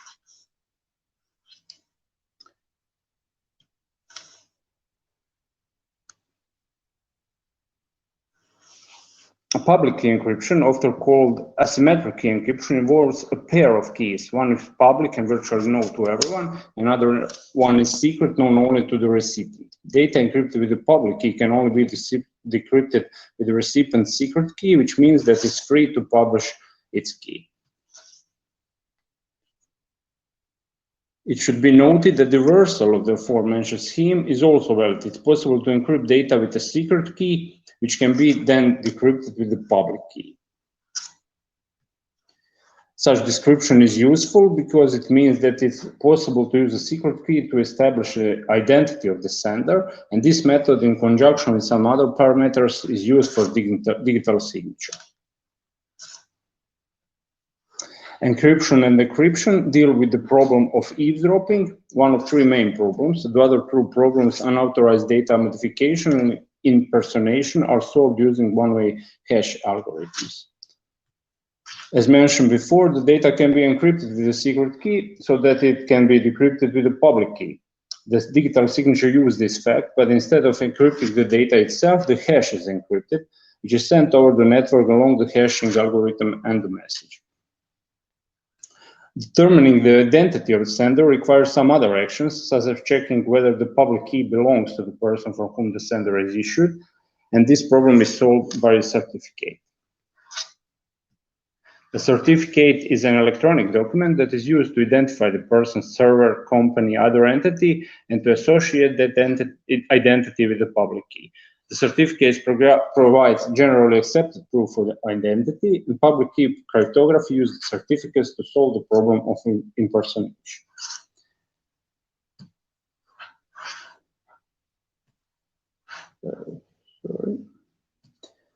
The public key infrastructure seems like a possible solution for Internet of Things security problems. Further research is needed to identify and address possible shortcomings of the application of these security algorithms to data collected from smart things interconnected to the Internet of Things. And here are some references that I used in making this presentation. So that would be it. Thank you. Thank you very much. Yeah, we at the University of Mostar and my faculty, we already had some projects and some practical application of public key infrastructure, and as well as Internet of Things. And in dialogue with our colleagues for other faculties from different area, we have some ideas for using this technology in different ways.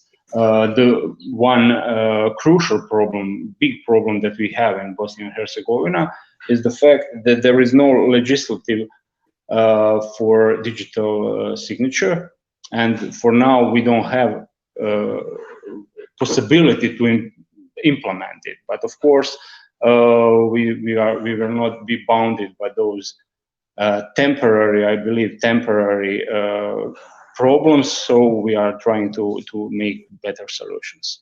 Thank you very much. Yes.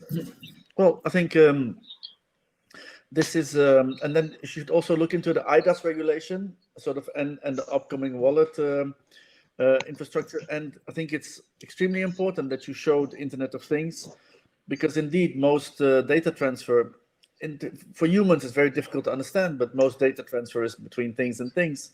And the thing-to-thing communication is exploding exponentially, and this is all going on unprotected devices, and we cannot run infrastructure on TCP/IP basically, because that's was built to be a bug. I mean, the speed. There was no security from the beginning in TCP/IP, because it was about flow. It just said pass on the packet. So if there was no the security was not an option then, but now it is. And so yes, thank you very much, because this approach, although it seems very technical, and it is technical, yes, but it's actually very necessary to understand, to have policymakers understand these issues, because this is very important. So at the educational aspect, it's tremendously important. So thank you very much. We have to move on.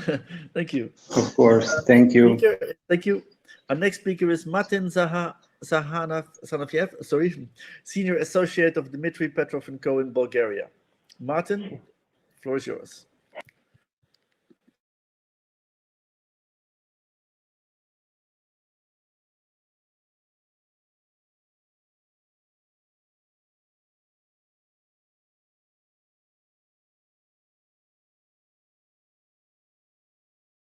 Martin, we cannot hear you. You can't hear that pity.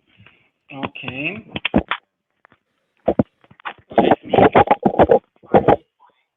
Yes.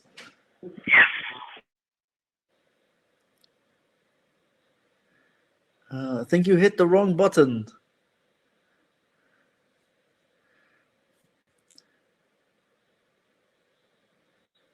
Martin is back. Yes.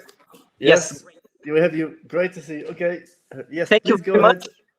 Just to not waste more time, I'll start with my presentation very briefly. While it's being downloaded, I will very shortly introduce myself. I'm both a lawyer and in the same time teacher at the university, so I have the opportunity to at the same time look at the problems from theoretical and practical approach, and I believe this is something that will help me also today If you are looking at my presentation, just confirm that it's working, and if not, I can continue even without it. At the moment, we still see you, so we don't really see the presentation. To upload, but there we are.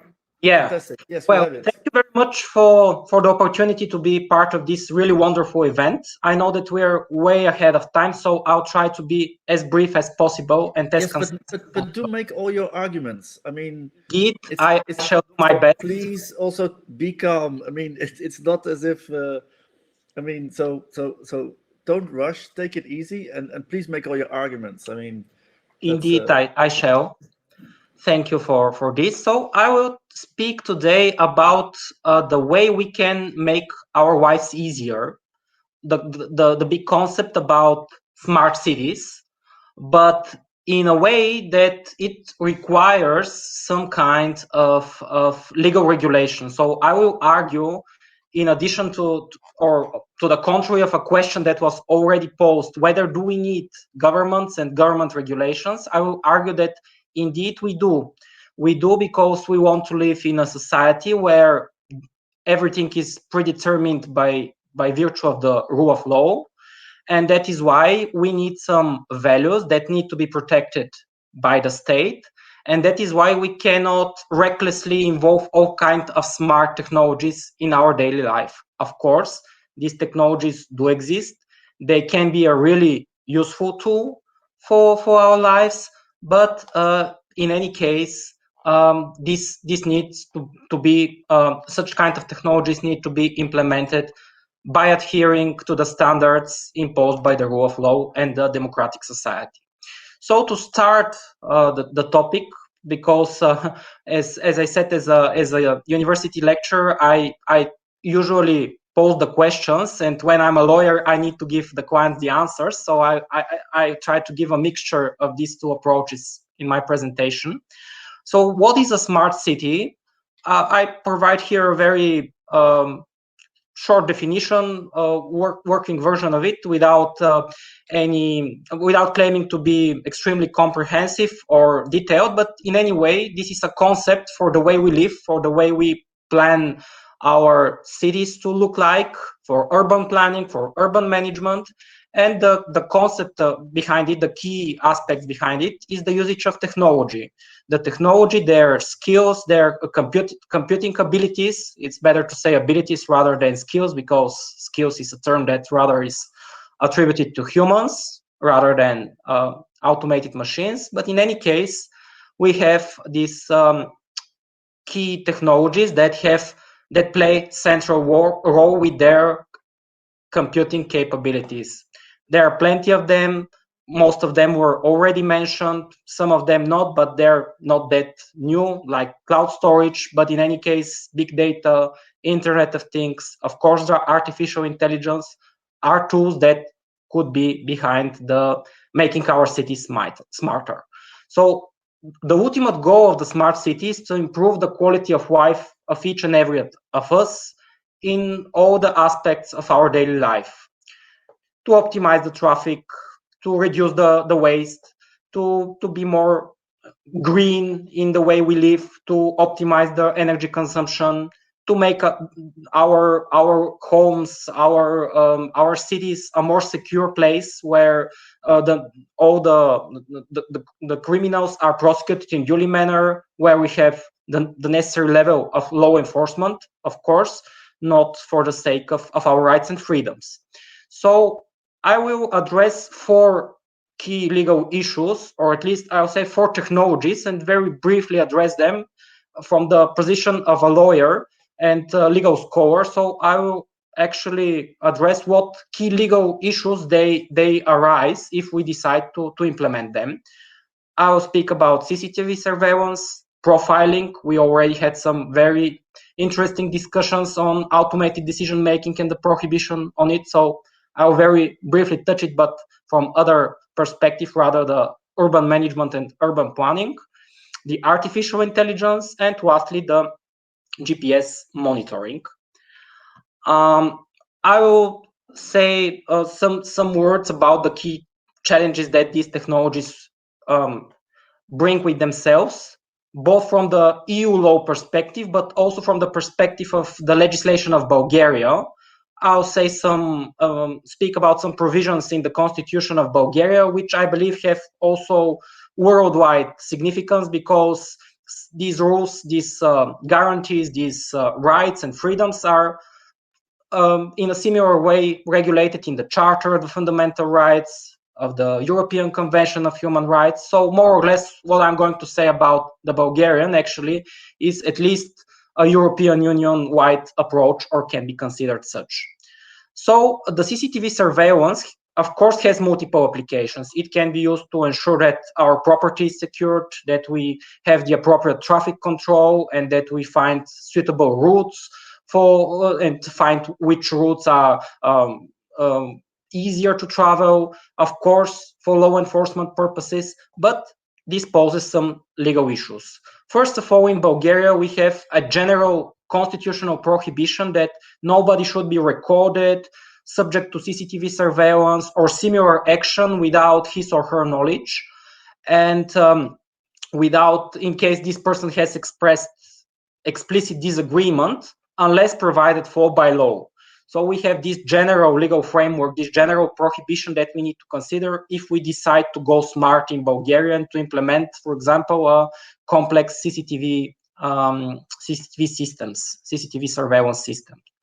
Of course, we need to comply. The CCTV surveillance is related to data processing, which requires adhering to these laws on European and on national level.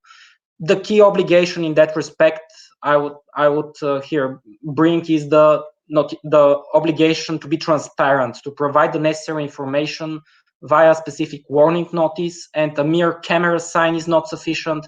We actually need a lot more detailed information as prescribed by the GDPR in Article 13.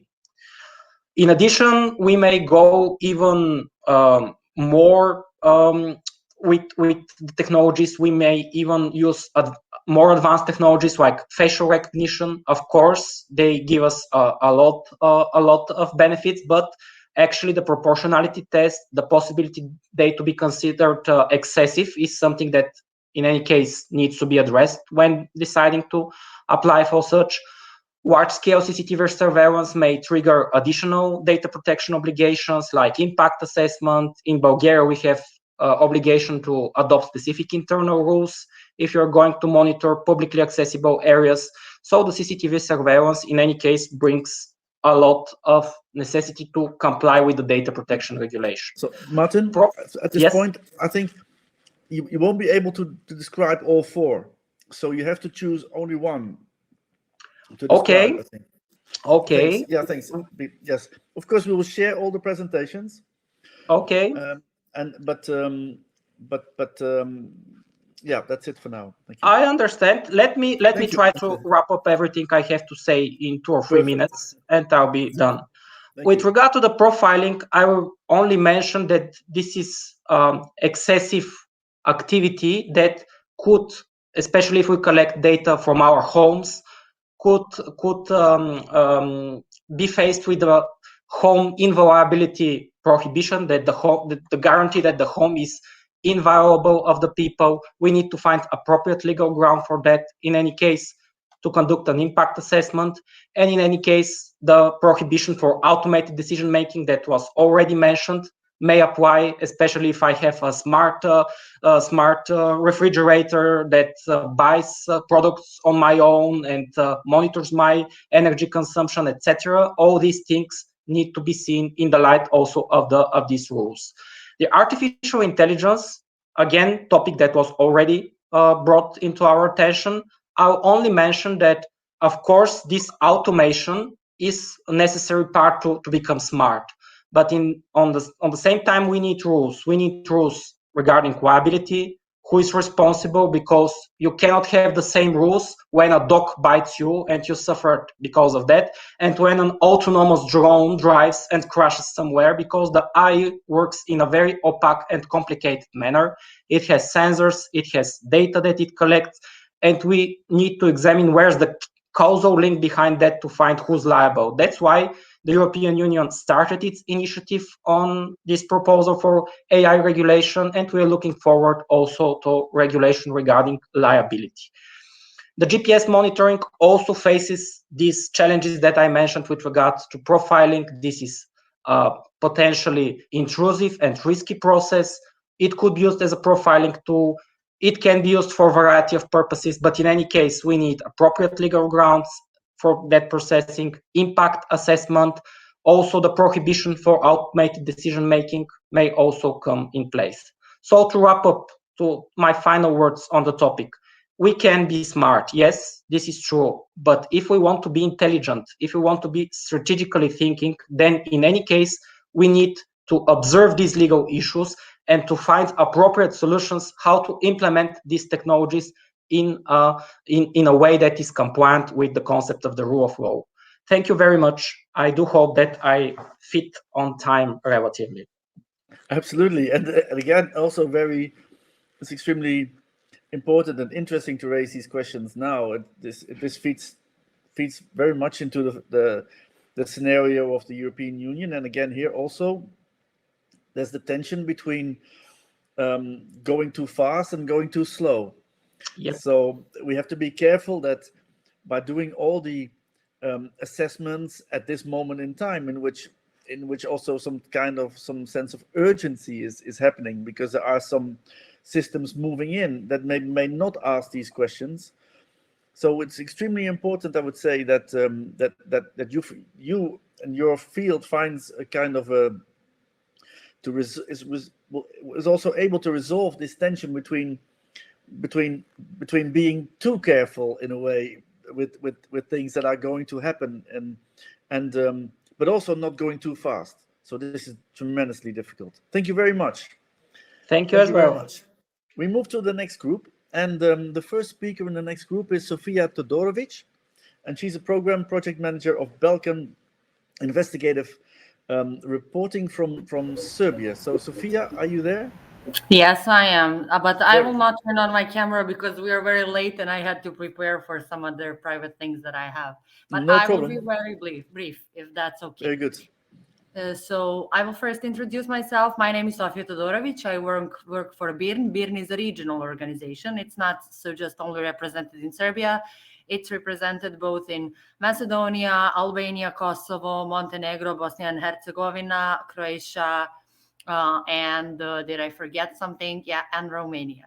So I will start with our digital rights program. Basically, BIRN deals with the links between the journalism, professional journalism, and the digital rights challenges that are posed by all these technologies, machine learning, artificial intelligence solutions, new trends basically in using digital solution and tech solution, and basically implementing them into humans' daily life and into our administration and other, let's say, state-led businesses in a way, without knowing where our data is ending up in the end of the day. So basically, I would like to stress a couple of key trends that we noticed through our digital rights monitoring, through our specialized reporting on digital rights that we started in 2019, that we basically currently at this stage see as one of the biggest obstacles when it comes to getting public to feel how actually digitalization can affect their lives and how all these threats and trends that you mentioned actually concern them. In what way? So basically, we noticed that one of the biggest problems is the lack of skills of journalists to cover such complex challenges and to understand these problems. And as you probably know, between all of you, your researches and different things that you do, the basically translator of everything that you do to the general public or to the public itself is journalism and journalists. So if they don't understand what are you doing, and if they don't have to whom to ask or to get some sort of training or education on how to report professionally, ethically, and accurately, which is the most important thing on these topics, then it means that we will not have enough of quality content on these kind of topics and not enough compelling content that could actually get these topics closer to people.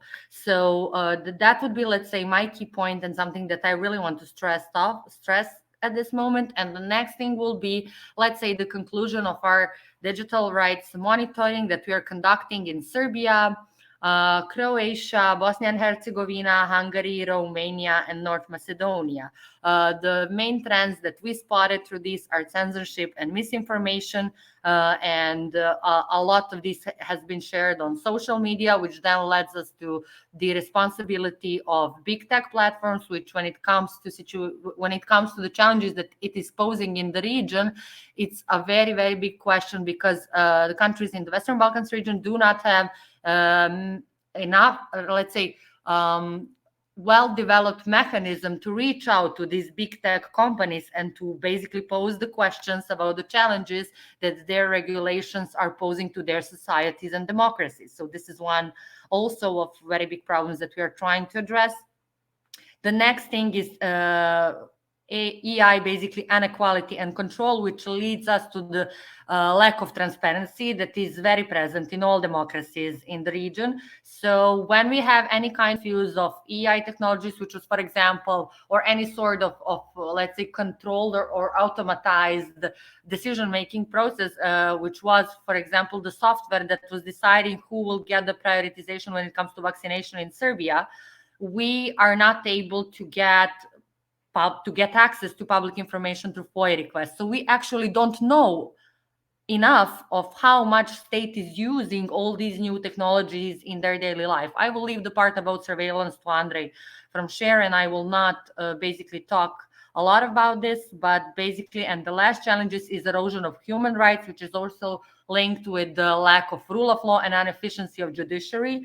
Now, I can speak for all the countries in the region, but particularly for Serbia, where we have prosecution and other people which are basically part of the state judicial system who actually do not understand the newly posed challenges. So we also lack education. It's not just the laws. It's not just that we lack laws. We are lacking people and judges who should interpret these laws, who should basically do law in practice, who completely understand the new concept of digital rights and what technology actually means in our current life. So I will stop here and leave the floor to Andrei now. Yeah. Thank you very much. So Andrei, please, floor is yours. Thank you, Sophie, for the introduction. I'm really sorry that we are unable to meet in Thessaloniki. We would have very much enjoyed it. But speaking, as Sophia mentioned, I come from Share Foundation, which is a digital rights organization based in Serbia, but also part of international networks of similar organizations. Also trying to set up a network for this region of Southeast Europe to tackle digital issues. So I'll keep my address very brief and only talk about the most pressing issue that we have been dealing for over 2.5 years now, which is the biometric mass surveillance system that's been set up in Belgrade. Namely, Belgrade is on the verge to become the first city on European soil to have its entire territory covered with a biometric mass surveillance system that is face recognition cameras and accompanying software that is used for management and analysis of these data that will be, hopefully not, but might be gathered in the public spaces in Belgrade. In that regard, we initiated an initiative first nationally and then with our European partners on European level that's called now Reclaim Your Face, which has fortunately become ECI, that is a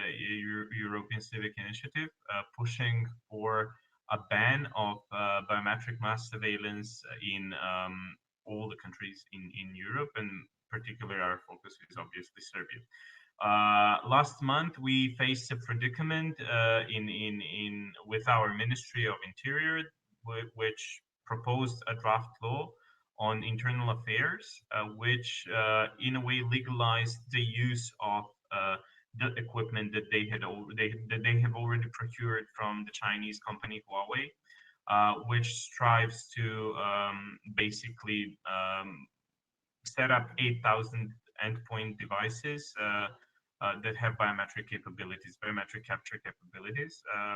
So most of them, a huge part of them are face recognition cameras that are being set up on poles around the city, but also other types of devices which are more mobile, cameras that are docked on vehicles, cars, but also cameras that are part of policemen's uniforms and handheld devices as well. So a total of some 8,000 devices that are to be used in the future, produced by Huawei, who also produce the software that's used for analytics. And until now, we do not have any let's say details about the procurement as such in terms of cost, but also in terms of data protection impact assessment. Now, for the purpose of context, Serbia has become this techno fetishist society with this strive to digitalize everything, which is not necessarily a bad thing to do. But if you do it for the all wrong reasons, then it can be very dangerous for the way society works. It is good for the economy in many aspects. It does make the government more efficient. The services to citizens also can be more efficient. But in a way, what we see case after case is that our government, as most governments basically in this part of the world, do not have the capabilities, knowledge, capacities, infrastructure to basically implement such technologies. I mean, on this call alone, we have had so many issues on connection, let alone to speak about complex government systems that should be more reliable, but unfortunately are not. So basically, we are in a situation in which we have limited capacities on the side of the government to basically maintain an infrastructure, and on the other side, they implement very complex systems, which are prone to abuse by default. So not every technology is good, and I'm an engineer, and I believe that biometric surveillance technology that is to be implemented on mass scale cannot be good, cannot be fixed, even if it's made more precise. It's not only a technological issue, it is a much deeper issue than that. And in a fragile democracy like Serbia, but also other countries in the region have basically the same status. It is very dangerous to implement such a thing. This project called Safe City is something that basically changes the paradigm of how our society is set up, because there is quantification of every human interaction in public spaces. So the police will have information who met whom, who went to whose place, how long they stayed there, etc. The one of the bigger issues related to the implementation of this project is obviously the lack of transparency thereof. The ministry classified everything as a state secret, basically, and nothing can be revealed to the public. When it comes to our struggle and what we have done, and I believe that we have been very successful in our work in that regard, we managed to alarm the public, both in Serbia and internationally, and have eventually the draft law that was supposed to legalize biometric mass surveillance revoked by the ministry. That caused a lot of distress on the side of the ministry. The minister was quite rude, publicly blaming us for being Western spies, etc. So it is a very weird predicament that we are now at to start some sort of public campaign and work directly towards the ministry and say, these are all the reasons why we do not want this type of technology. Something that should have been done before if there was a space, but I believe that at least now we have the ear of the government to express our concerns, and we'll definitely continue to do so. So we're not some sort of ludists who detest technology per se, but we want to be very cautious when this type of systems are implemented, especially if these systems do influence our day-to-day life, our right to freedom of expression, our right to privacy and presumption of anonymity in the streets, and also right to peaceful public gatherings, and all other rights that accompany basically the right to privacy. Okay, thank you, Andre. I think yes, I think you made your point very clear. Rob, may I just mention here? Apologies for interrupting you both, Andrei. It's so interesting to have this insight from Serbia. Needless to say that we were approached from multinational corporations that wanted to join this discussion, but we chose to keep the dialogue among experts and the civil society representatives, so that we know how and who stands where, and then we could open this discussion maybe to some corporate representatives and also pose them some interesting questions, and also officially joining. So just to give you the background of the today's discussion, because it's totally linked with what you just said. Thank you so much. Thank you. Yes, and so I think this also goes to what Sophia was saying, that if we have policymakers who are uneducated, who do not understand digital and the new notion of hybrid in this digital, where basically there's no more analog or digital, but all is virtual and becoming connected, then it's extremely important, of course, to have these discussions. So Andrei, be sure to say hello and give my regards to Vladan Joler, because I know Vladan very well. He's a good friend, and I've been in Serbia and Novi Sad for about a decade or 15 years or more. And so I've been very, I was at the Share Festival in Belgrade a long time ago. And so very aware and of what the Share Foundation is doing is absolutely fabulous, and it's fantastic to see that through all this time, you found this real agency to be a strong influence in the actual developments. So that's definitely absolutely fantastic. So with that, we move to the next speaker, who is Stefanos. Stefanos, please. Yes, it's up to you. You're next. Thank you very much. Hello, everybody. Thanks for having me. And I send my hellos to Andrei and Sofia as well, our partners in Serbia. So my name is Stefanos Vitoratos. I'm not going to share my presentation so as to skip some time. All right. So I'm a lawyer. I'm a partner at DLE, Digital Law Experts, a niche law firm based in Athens, Greece, specializing in law and new technologies. But also I'm one of the co-founders of Homo Digitalis. And under this capacity, I'm going to talk to you today. And a couple of words about Homo Digitalis. We are the first CSO in Greece for digital rights protection and advocacy. We were established in 2018, so 3 years and something. We are running the organization in a completely volunteer basis. We don't have any full-time members, and we try to keep an interdisciplinary approach to all the aspects we grasp things on. We have national and international collaborations. Among them is Serve Foundation, is NOIB, Access Now, Privacy International, and academic institutions, of course, like LSE or VUB. And we are a full member of EDRI, the European Digital Rights Organization. We act on 3 pillars: raising awareness in Greece, advocacy and lobbying, and legal actions, and international actions, of course, with our partners. In numbers, if I can say, the last thing I can say about the organization is that we have completed more than 160 actions in these 3 years in terms of raising awareness, advocacy, and legal actions, as said. We have more than 100 volunteers, a network of more than 100 volunteers, and I thank them for it, because they're everybody working, and the organization's success is their success, actually. And we have more than 90 articles posted on our website in subjects related to digital rights protection in general.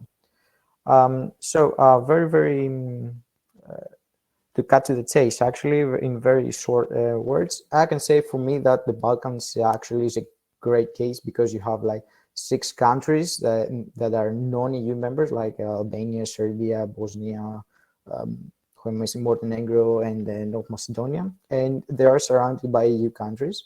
So it's a great area, and we live in a great era. I mean, with the COVID pandemic, all countries and the Balkans are no exception to that, have introduced various legal measures and technological solutions to combat the consequences of the pandemic.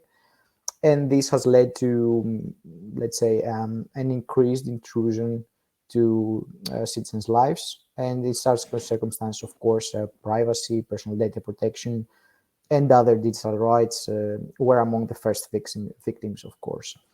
And let's make a bold, but justifiable at the same time assumption or confession, I don't know. The state is the greatest violator of digital rights, all right? And I have certain examples from the Balkans, but let me state an example of the Greek reality, let's say. We had a dedicated SMS number. We had to set our SMS during the pandemic in order to go out, 13033. Those of Greece are familiar with that.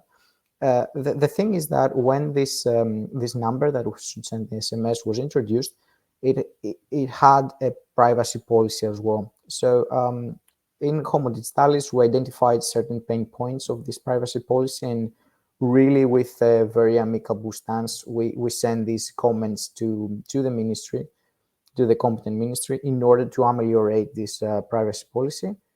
And we, of course, were at the disposal of the ministry in order to make better the privacy policy. Yeah, actually, they never responded. So the next step we took is that actually we tried to exercise some of our rights that the GDPR gives to citizens. So 5 members of Homo Digitalis exercised their rights to access information. They actually never responded again to this exercise of rights. So now the case is pending before the Hellenic Data Protection Authority. And going on forwards, I heard a lot about surveillance cameras, AI, and I can say that, of course, technology is more and more embedded in our society in different ways. Yeah, and states are using digital tools without applying appropriate safeguards in terms of privacy, as said. So a typical case, is the installation of thousands of facial recognition cameras in streets. Belgrade is a great example, and kudos to share about their efforts and their success, actually. And it's a practice we famous in Balkans. And because I heard about the AI Act, I think I have to mention and highlight that almost 2 weeks ago, the European Parliament, as a result of the Reclaim Your Face, of course, campaign that Andrei mentioned before, adopted a new report which calls to ban biometric mass surveillance. And we have to underline this, stress it very boldly. And although the report, of course, is not legally binding, it gives a strong indication of the Parliament's position on artificial intelligence. And I can say that, again, to give the Greek example, at the same time, we have the Greek police that has signed a multi-million contract with a tech provider for body-worn cameras in a rather shady deal, which, again, we brought before the Hellenic Data Protection Authority, and actually is under consideration, under search at the moment. And we'll see how it goes. The last thing that I want to mention in this very fast, let's say, approach of mine is that there is, in my opinion, there is a great, let's say, issue in immigration, and we should see that. I mean, in most recent years, the EU has focused particularly on building capacity in Balkan countries to collect and exchange data, all right? And we have seen some broad affair between the Europol, the Frontex, and the European Data Protection Supervisor on that.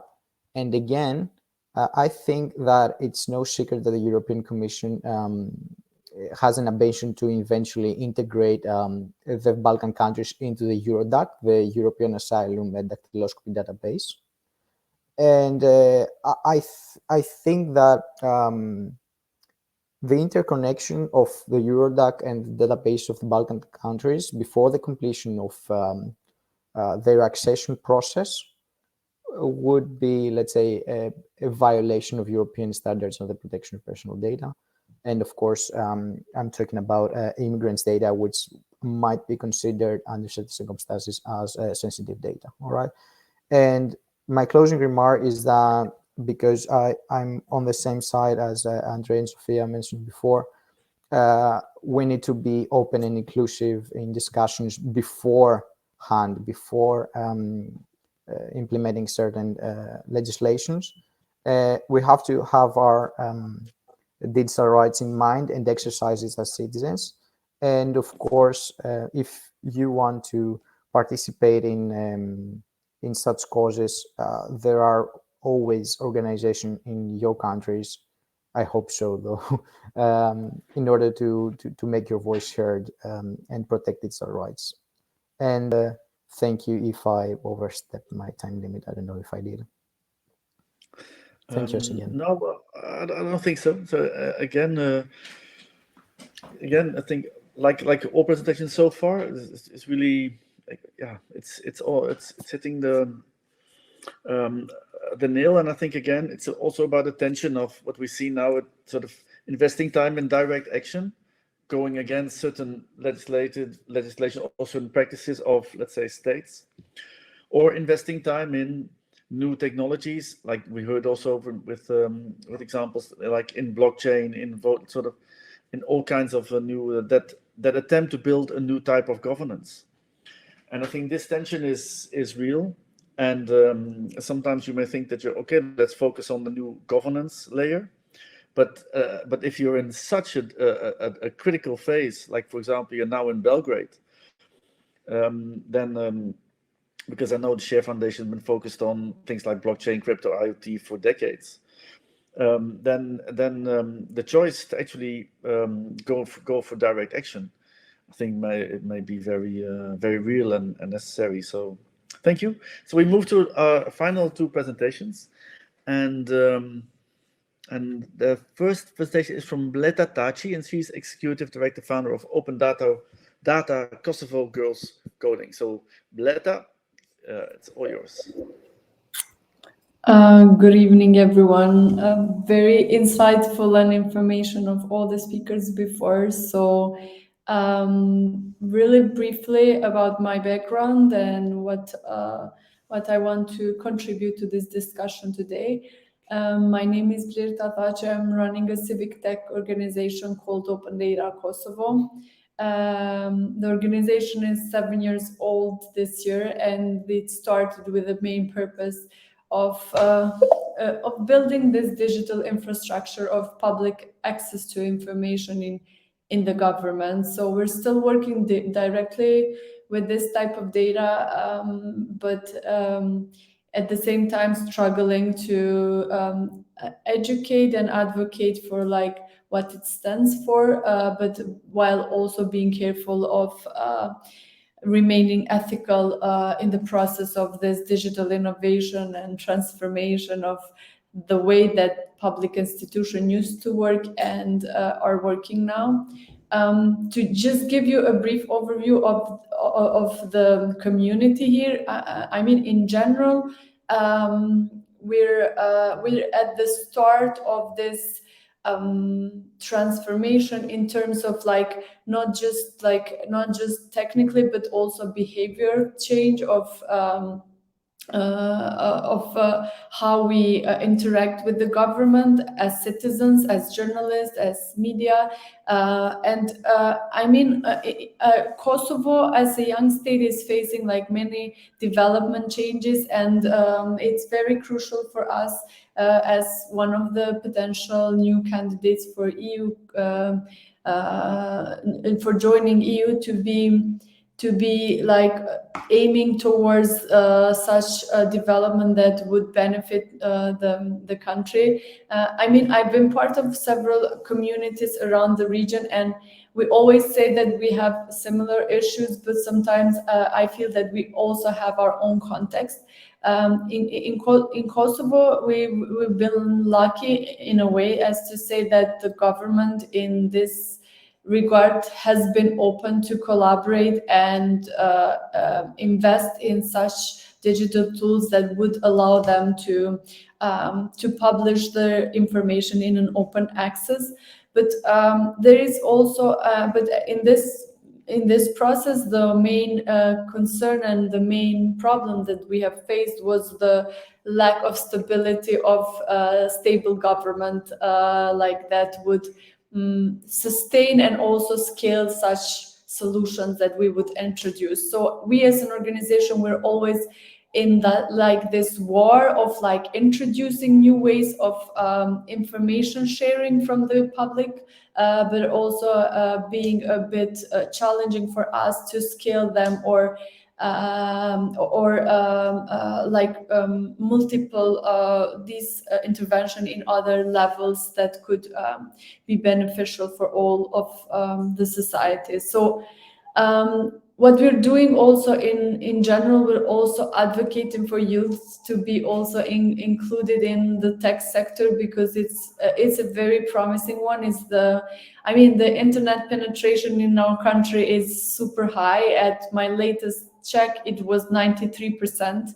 The population is also really young and very interested in technology from the numbers that we have seen. Also, the companies are rising. Just in the last 10 years, there's been a 180% growth of companies that have registered their services, like primarily software development. So that's why we're focused on building capacities of youth, and also trying to attract this this trend of not getting outside the country, like the brain drain, which is like very common in our region. But regarding the topic that we are talking today, it's also relates back to the not stable government. Like just last year, we now have a commissioner of data protection. It was a very long process until naming one, and we've recently met with their team, and we see a willingness to collaborate. But in general, I would say that the citizens and the institutions need a lot of capacity building and digital literacy of like what it means, and when they build digital solutions, the cybersecurity and the data protection not to be like as a second or third layer after they've done that intervention. So these were just my quick remarks from Kosovo. I know everyone is tired, so if you want to hear more, you have my contacts here. Thank you very much. So when you have such a young generation, basically a smartphone also generation, of course, sort of. Then indeed, sort of, I think again, it's this tension between trying to educate policymakers who may not really actually get there within 10 years or so, or trying to become more of a force yourself as a generation, and building some capacity and some tools on the byway, sort of like going a little bit, try to because it looks to me that that being part of all these communities, you're building your own resources. So you should not, I think, underestimate yourself or underestimate your own capacity to be effectuating these changes yourself, without actually looking at places where maybe there's very little agency or no agency left. So I would say sort of go for your own chances and do that quickly. So we move to our last speaker, unless Magdalena has something to add or I want to add so many things, but Erinda is under pressure with his schedule, and already our commentators, apart from Alexandros, left us. So let's listen to Erinda and then have these closing remarks and renew our meeting in the upcoming months. Thank you. Yes. So, Erinda, the Much. floor is yours. All of you, thank you. I'm the very last one. I will not be, the very, technical, etc. I have had the presentation regarding our major, let's say, challenge in terms of EU accession, this judicial reform that Albania is facing today, but very practically and very, straight to the point, I will mention 3-4 developments, major developments in the country, and just reflecting basically how innovation can help or can change, the perception, or can help be, a functional democracy for our country. As a Balkan country citizen, I think it's quite challenging, to follow and be there with all kind of innovation and technology and all these dynamics that have been presented today from great speakers and great practitioners and professionals. But I think what can be of help for Albania at the stage that we are currently is how to better get use of the innovation in terms of facilitated, for example, legal framework being there, with the legislation that can minimize all the bureaucratic stages and structures, etc. Be there with a human rights approach. Be there with investments. I fully agree with Mr. Kruznik when he says that money is never enough, and it's never enough indeed for the country, for Albania as well. A lot is happening, and still there is so much to be done. It's like, a division between cities and villages, or cities, urban areas and rural areas, and this is another issue that might be kept into consideration when describing innovation. Innovation should be for everyone, be them in the village, be them in the city, be a very high ranking official, or be there a student, a pupil in a remote area. And then I think one of the most important elements is also the infrastructure, which for most of the Balkan countries, including mine particularly, a lot needs to be done in terms of infrastructure, in terms of connectivity, in terms of exchange and learning and capacity building. It's really inspiring for me personally as a lawyer, as a law professor, and also as a lawyer by profession, being very pragmatic and very strict to the law, to see that innovation can be also integrated in the legal aspects and in the legal system.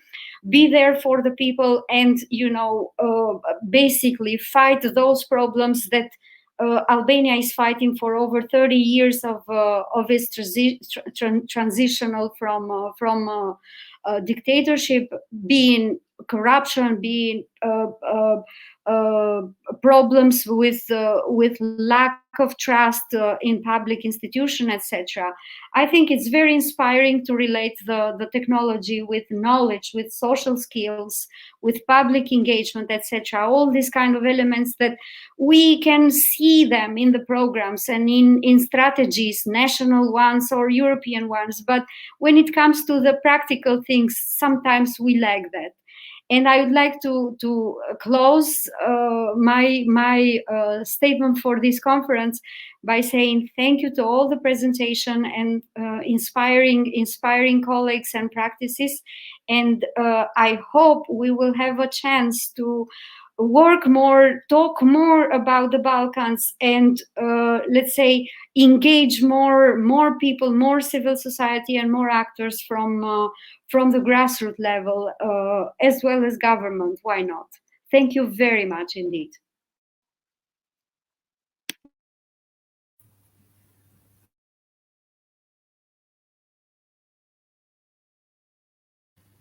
Rob, you're muted. Yes, I'm sorry. I was saying thank you very much, and I said you were fully right. This was an amazing amount of a kaleidoscope that of insights and presentations that will be followed up. So Magdalena, we will have a follow up on this and a workshop. I also want to thank Mr. Fabianek, because I think you are the first European Union official that I know that has stayed online for 3 hours in a session. Most of the times the introduction remarks are being made, and then people, of course, are very busy, and this is not a remark. But I think it's been very telling also that you've stayed the entire session. And we want to thank you for these that. are my countries. They deserve some attention to them, and even sort of the loudspeakers. When I'm in town, we should then catch up with each other and follow up on the points that you raised and how we can address them. Definitely, that will be the success of building a community, right? Do we have a couple of minutes for Alexander's for a closing remark as legal advisor from ELONTech? Sort of, and then Bernard, if you still have the stamina and patience to wrap up, it's valuable. Yes, it'll be fantastic. Yeah. Well, thank you very much, Magdalena. Thank you very much, Rob. I would like to say that by using this title about innovation and democracy, the first thing we have to do in the digital world that is coming is to see how we are going to combine the digitalization and the innovation with democracy in justice, because justice is the fundamental element of a democracy. So we said, and we heard many things about justices, about the judges that can be robot judges, about artificial intelligence being used in the streets of Serbia or being used in other areas of discussions in the justice system. But we have to know that people are the persons, are these specific people, and the people that are writing our laws and our regulations that can guarantee democracy. And in this area, the European Union can be a pioneer for the whole of the world, because it can combine innovation with democracy through the justice system. So we have to move on and do not be afraid of digitalizing and of innovating our justice system actively, because this can only guarantee that all people can have access to the justice system, such as, for example, are the ODR, the online dispute resolution systems, or other ways of digital access to justice for all people. And in this case, it is not only the money that is going to be less, the money that is going to be needed after we will have set up such a system, but it is also time that is going to be of essence in this process of digitalization. So my final conclusion and the concluding remarks of everything that we have heard is that technology is moving faster than law, than regulations. So what we have to do and what we have to focus on is not being afraid of going digital, even in the justice system, and not being afraid that this will deprive us of the democracy, because we have seen in the past, and we have seen in the history of Europe, in several areas of Europe and in the Balkans as well, that democracy have been deprived and have been excluded from people and from the systems in past historical periods where there were no innovation, where there were no digital worlds, there were no such kinds of civilized ways of going through the innovative processes that we are now facing. So we have to focus on speeding up the process of the new regulations and of the new laws, which will guarantee the digital rights in a digital world and in a digital judicial system for the benefit of democracy and finally for the benefit of all people, which was the first and only goal of the European Union as from its very first days of its foundations. So that is my concluding remark. Thank you all, and it was really, really a very, very nice discussion of how all areas of the Balkans and all areas of Europe are facing this evolution from the technical, from the digital, and from the legal point of view.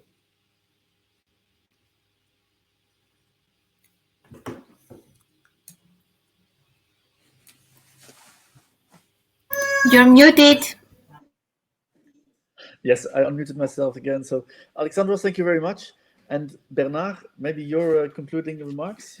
Thanks a lot. I mean, what can I say after all these moving words of Alexandros? Actually, it's there. We are there for the people, and we need a rules-based system. It's clear. And if you want to take on an Austrian head, sort of Austrian Empire that was quoted by Harris earlier, and if you talk to Western Balkan people, say, when the Austrian Emperor was there, everything was good in the good old days, and yeah, probably the Emperor went hunting and everybody had a good day. At least that's what we learn at school, and that's also something about education and something being a bit shifted in the sense, because if you ask Hungarian, they will say, no, it was never nice with the Austrian. But on the other hand, when you had the empire, and this is sort of, I find amazing, is that you had a huge advancements in science, in culture, in music, in arts. So I think this is what we sort of have with this kind of European dream, the House of Europe, and where the Balkan is part of it. It's our common future, and we can see that if this is a joint future, it's to the benefit of all, and we have to work on that. So thank you very much. And yes, I'm very happy even people to drop me messages afterwards also to follow up and then see how we can move that project forward. Thank you. Fantastic. All I want to do now is to ask a big applause for Magdalena and her team. Not at all. Big applause to you all for the patience and the originality of your comments and your ideas. Rob, for your exquisite moderation as always. Alexandros, Bernard. Needless to say how proud I am for the ladies we had in the panel and the ladies behind for the preparation of this event. Eleni and Anya, of course, Haralabos. Thank you all for putting all this together, and let's keep it alive. It's an ongoing forum, it's an ongoing discussion. There is so much to learn from each other, and suddenly tonight it seems like our region got smaller and closer, and happy to see the faces of the people behind the fantastic things that we read about, and now we can see that they're actually there and we can connect. So have a good night. Thank you and apologies for the long conversation. We had Nico Mialche and Dimitrios Psarakis, exquisite commentators, but had to go. We'll have them on the follow-up event, and of course a report will follow with articles and comments from all of you. Be all well until next time. Have a good evening. Thank you so much.